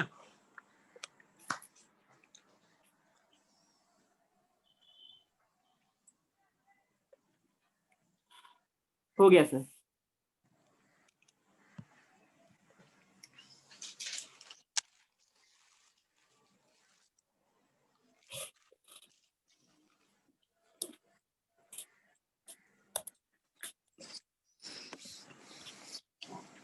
ये लिख के हो गया सब? Yes sir. नहीं सर, एक मिनट।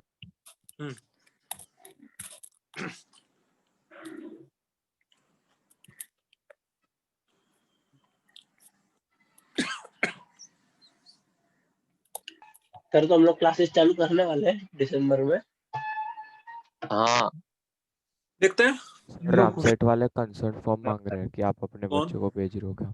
रामसेट वाले सर फिजिकल क्लासेस चलने वाले हैं यार। बेटा अगर केसेस नहीं बढ़ रहे होंगे, वैक्सीन आ जाएगा तो करेंगे पक्का, है ना? वो तो सर अगले साल हो जाएगा, मतलब ना ना ना। हाँ सर, अगले साल हो जाएगा सर। जून जुलाई में। अगले साल सर अभी एक साल तो खत्म हो गया सर। हाँ, तो अगले साल जनवरी में sir 18 months, minimum 18 months vaccine 18 नहीं। हाँ सर, वैक्सीन के लिए इतना टाइम तो लगता है ना सर। वैक्सीन निकलने के लिए 5 इयर्स लगते हैं और ये लोग ना 5 इयर्स का टाइम स्पैन ये लोग ने 18 मंथ्स को क्रंच किया है, तो you have to wait minimum 18 months. तो वैक्सीन लोगों को लगना स्टार्ट भी हो गया है बेटा। अरे सब वो ट्रायल है, सब रिएक्शन फाइजर का तो आ गया ना। 18 मंथ्स तो लगेगा मिनिमम।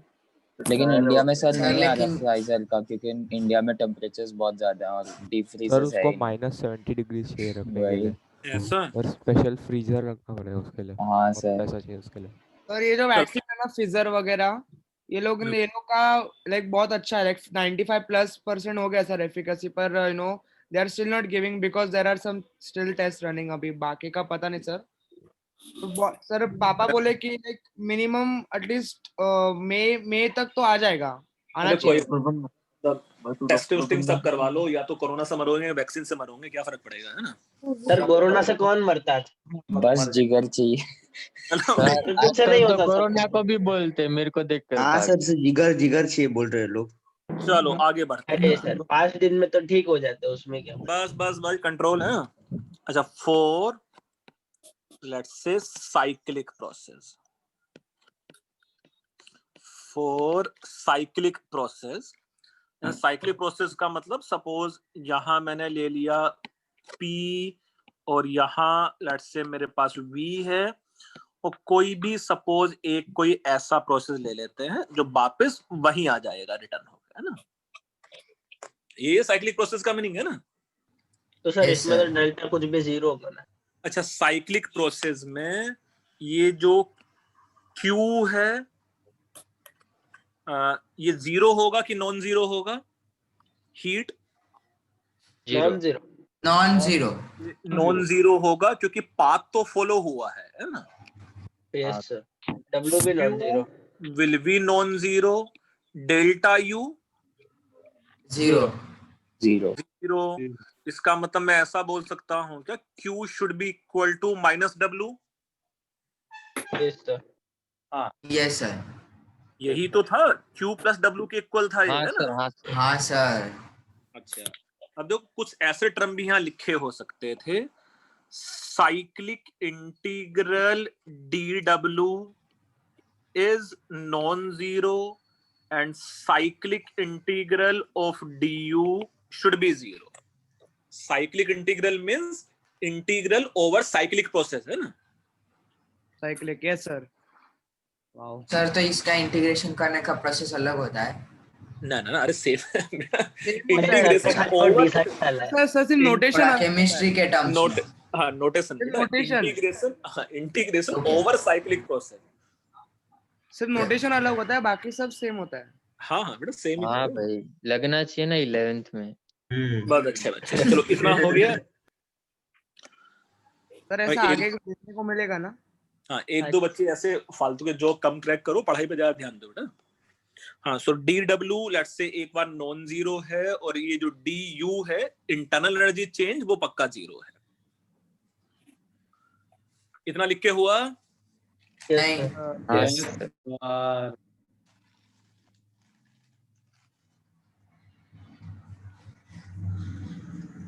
लिखा है? हाँ सर। Yes sir. आप ध्यान से देखना कुछ चीजें, है ना? एक्सपेंशन वर्क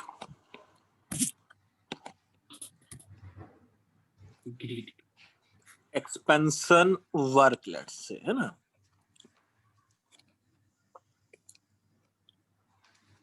दोनों के फार्मूले पता है, रिवर्सिबल के और इरिवर्सिबल के, है ना? Yes sir. जैसा पहले मैं रिवर्सिबल प्रोसेस के लिए देखता हूँ, है ना? For reversible process,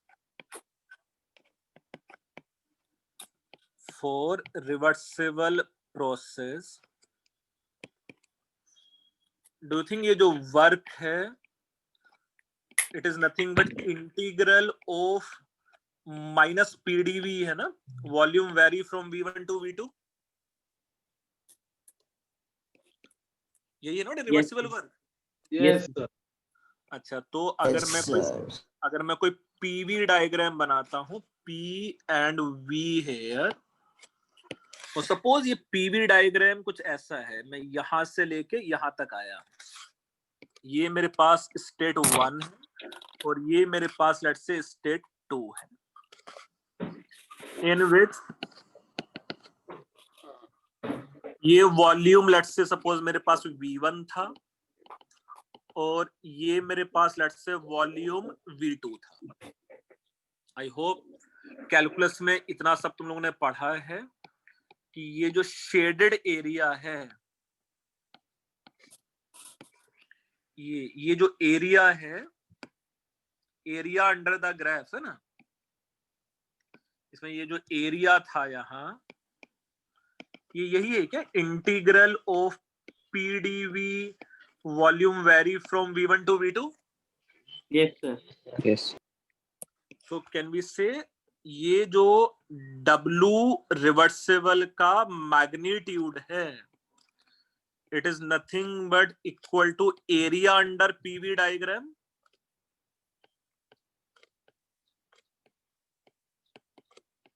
Yes, sir. चलो ये लिख लो है जल्दी से. आई होप इसमें बहुत ज्यादा समझाने का नहीं है. Yes, sir. ठीक है, हो गया. हो गया लिख के. Very good. नहीं सर.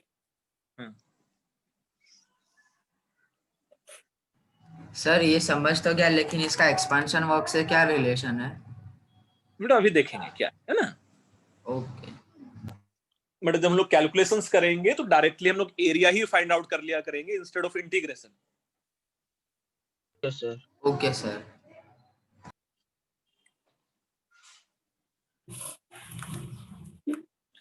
ये लिख के हुआ इतना. No, yes sir. सर.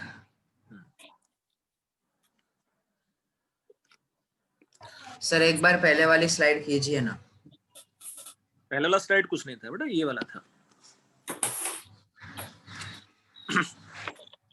हाँ सर हो गया. So expansion work for reversible process W is minus PdV. Volume vary from V1 to V2. Area under the graph is also PdV. तो बस मुझे साइन चेक करना पड़ेगा कि एक्सपेंशन या कंप्रेशन है, और हर बार मुझे एरिया अंडर पीवी डायग्राम ही फाइंड आउट करना होगा, है ना. तो सर हम लोग ने तो यहाँ पे मॉड लिया, मतलब वो तो हमेशा पॉजिटिव ही रखेंगे ना वैल्यू. जैसे मैं एक क्वेश्चन कराता हूँ, फिर आगे बढ़ेंगे. Question is find out let's say work done in let's say following process या following reversible process. Following reversible process हम लोग 3 पार्ट करेंगे one by one. Let's say A part is यहाँ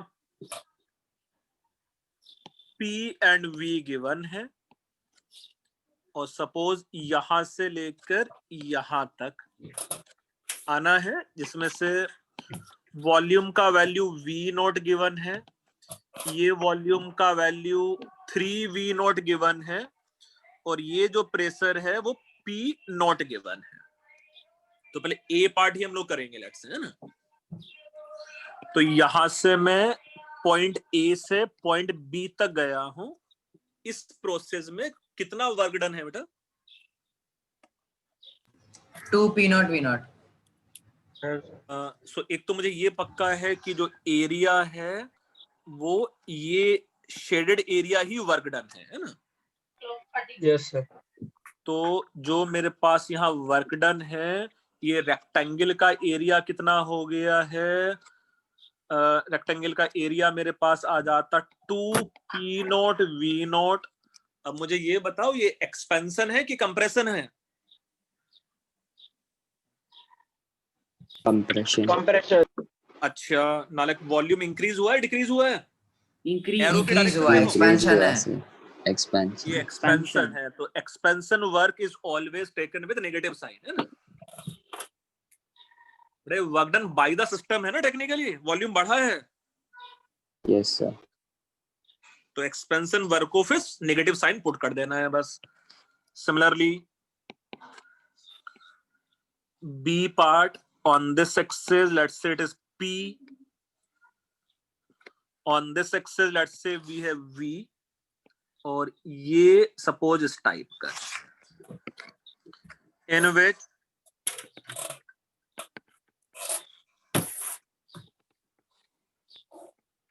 ये मेरे पास अभी पॉइंट A है, ये पॉइंट B है. यहाँ जो प्रेशर के वैल्यूज दिए हैं वो P0 एंड 2P0, वॉल्यूम का वैल्यू V0 एंड 3V0. इस वाले केस में वर्क डन कितना आएगा?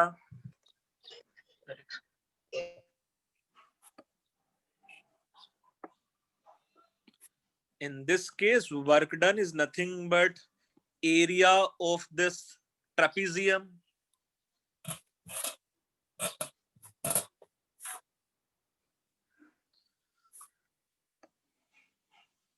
कितना आ जाएगा वर्क डन इसमें?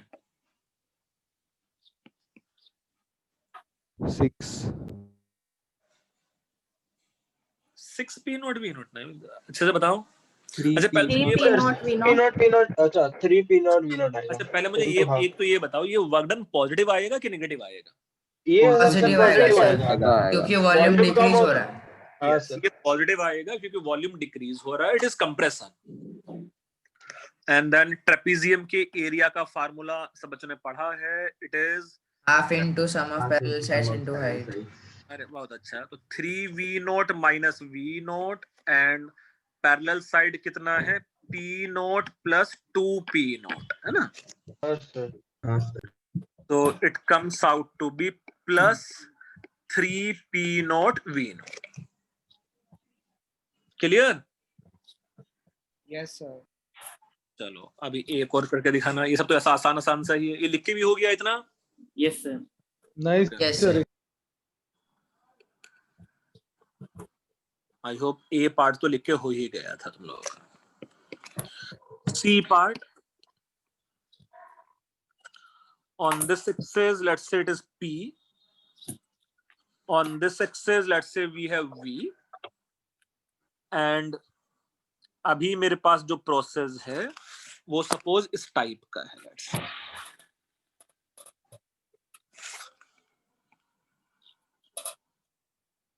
अभी एक साइक्लिक प्रोसेस है ट्रायंगल, ये A, ये B, ये C है और ये सब कोऑर्डिनेट्स भी गिवन है इसके लिए। यहाँ मेरे पास फिर से मैं लिख लेता हूँ, V नोट है एंड 3V नोट है, ये P नोट है और ये 2P नोट है। तो मुझे इस प्रोसेस का वर्क डन फाइंड आउट करना है। सर वो तो हमेशा अलग अलग होगा ना, A to B, B to C। हाँ तो मुझे total work done find out करना है। अच्छा ये मैं ऐसा बोल सकता हूँ, ये मैं ऐसा बोल सकता हूँ क्योंकि वर्क डन पाथ फंक्शन है, तो total work done will be work done during AB process, work done during BC process, work done during CA process. हाँ सर। ये पाथ फंक्शन है तो सबके सब पाथ के वर्क सब वर्क को हम लोग ऐड कर दे, है ना? अच्छा वर्क डन ड्यूरिंग AB कितना होगा बेटा? 0. वॉल्यूम नहीं बढ़ रहा। तो आइसोकोरिक प्रोसेस है तो ये 0 work done. So work done should be equal to 0 plus. अच्छा work done during BC process क्या होगा? Technically Minus 3P not V not. हाँ टेक्निकली ये ट्रेपेजियम है ना, हाँ सर। किसके इक्वल था ये? Minus of 3P not V नॉट, इस बार माइनस साइन के साथ होगा क्योंकि एक्सपेंशन है ना? अच्छा वर्क डन ड्यूरिंग CA क्या होगा? Area under this curve plus 2P not V not plus 2P not V not. Very good. So it is plus 2P not V not. तो इफेक्टिवली वर्क डन किसके इक्वल आ गया? Minus P not minus P not. अब देखो इसको summarise करने के लिए एक पॉइंट और लिख लो। For any cyclic reversible process, किसी भी साइक्लिक रिवर्सिबल प्रोसेस के लिए मैग्नीट्यूड ऑफ वर्क डन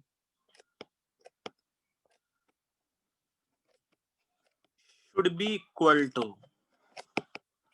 क्या लिख सकते हैं हम लोग टेक्निकली? यहाँ ये नेट वर्क डन किसके इक्वल आ गया? यहाँ 0 और लेस देन 0। मतलब can we say area enclosed within diagram.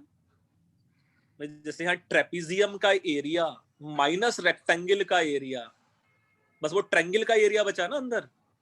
अच्छा हाँ ट्रायंगल का एरिया वर्क डन होगा। efficient. ट्रायंगल का एरिया बचा ना, है ना?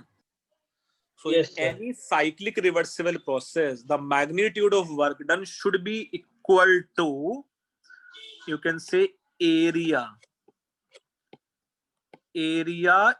enclosed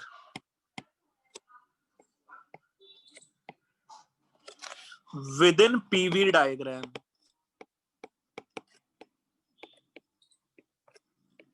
Area enclosed within PV diagram, and if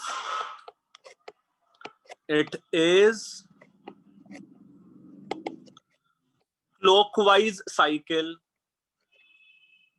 जैसे इस वाले केस में है, बट अगर एक क्लॉकवाइज साइकिल है तो एक्सपेंशन वर्क ज्यादा होता है कि कंप्रेशन वर्क Expansion, sir. ज्यादा होता Expansion, expansion. Expanse. है? Expansion. So if it is clockwise cycle, you can say overall it is expansion work, and thus taken with negative sign की positive sign, Negative. Negative. taken with negative sign, and for anti-clockwise cycle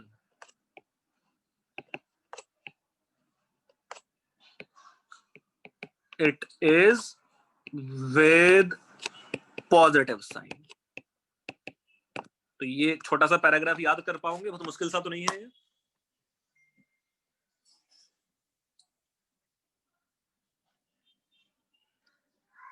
नहीं sir, इतना मुश्किल थोड़ी है ये. बहुत अच्छा बच्चा है. एक क्वेश्चन करके दिखाना अभी तो इसके बेस पे. सर पैराग्राफ बोला था, क्वेश्चन की बात थोड़ी हुई थी. हाँ, तो इस पैराग्राफ के बेस पे क्वेश्चन मिलेगा.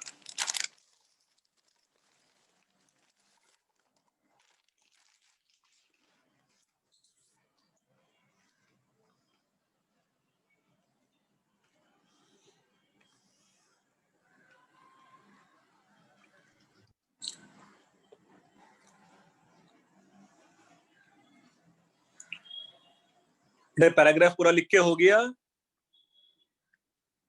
Yes, sir. तो बस एक आसान सा क्वेश्चन करना है तुम लोगों को. Predict sign of work done in following process. कोई कैलकुलेशन नहीं करना है, बस तुम लोग को वर्क डन का साइन प्रेडिक्ट करना है in following process. A is, let's say, vaporization of water. B is melting of ice. C is, let's say, in general you can say melting of sulfur.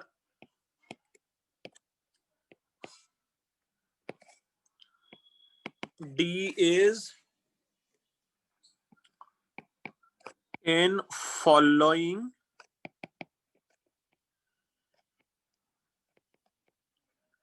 reversible cyclic process. मैं 4 से 5 process यहां draw कर देता हूं. यहां PV है,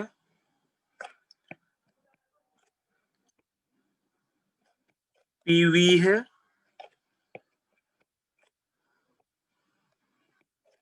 PV, यहाँ PV process है ना. यहाँ ये जो डायग्राम गिवन है ऐसा है, ये भी इसी टाइप का है, ये भी इसी टाइप का है, ये भी इसी टाइप का है. यहाँ जो एरोज के डायरेक्शन है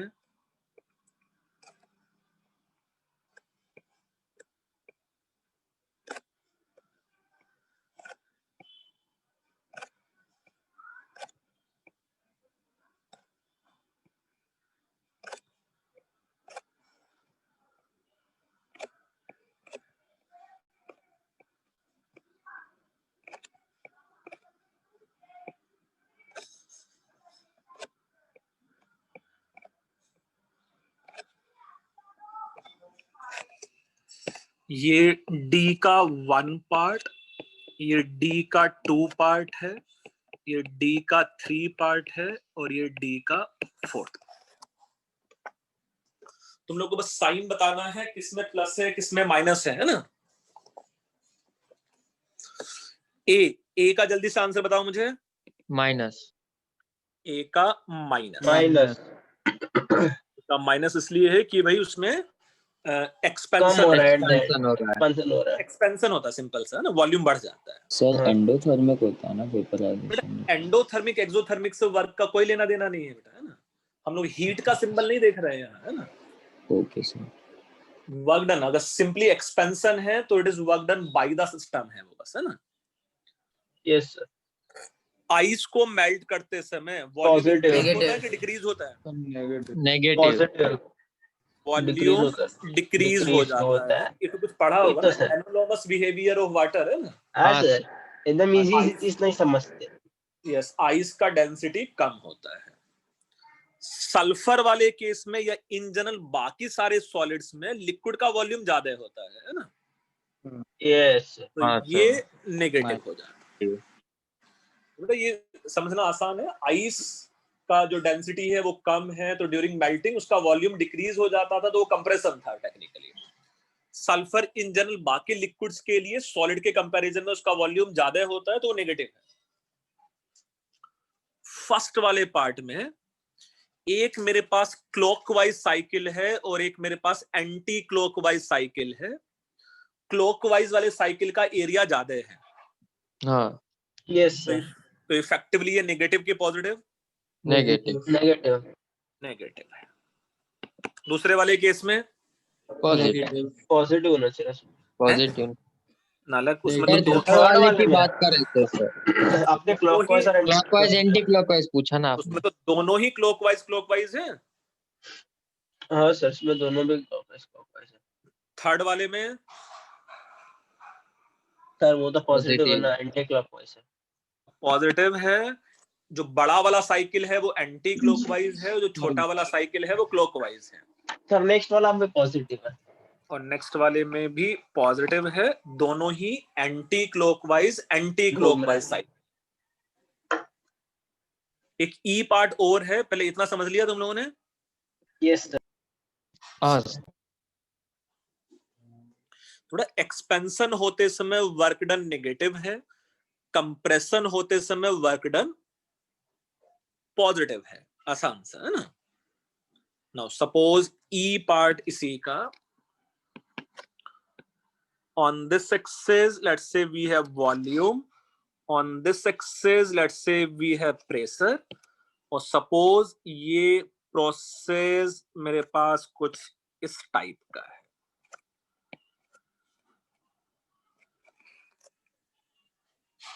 क्या होगा इसमें वर्क डन?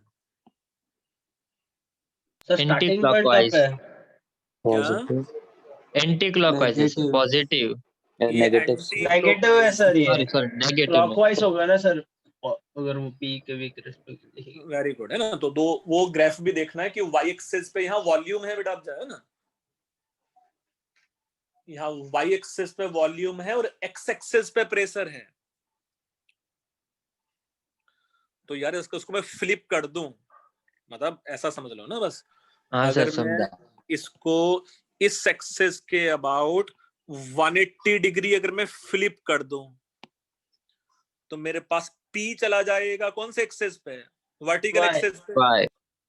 और लेट्स से मेरे पास ये वॉल्यूम आ जाता लेट्स से हॉरिजॉन्टल एक्सिस पे, बट हाँ, क्लॉकवाइज का वो क्या बन जाता, सॉरी एंटी क्लॉकवाइज का क्या बन जाता, वो क्लॉकवाइज। क्लॉकवाइज। तो इस वाले केस में मेरे पास नेगेटिव वर्क है।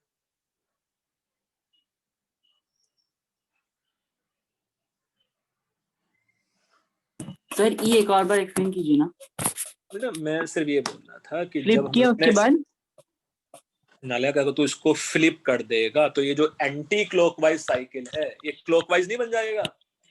अच्छा हाँ यस। तो क्लॉकवाइज पीवी डायग्राम मींस हाँ सर, इट समझ इज गया। एक्सपेंशन वर्क, है ना। Yes sir. ये समझ के हुआ है। Yes sir. Yes sir.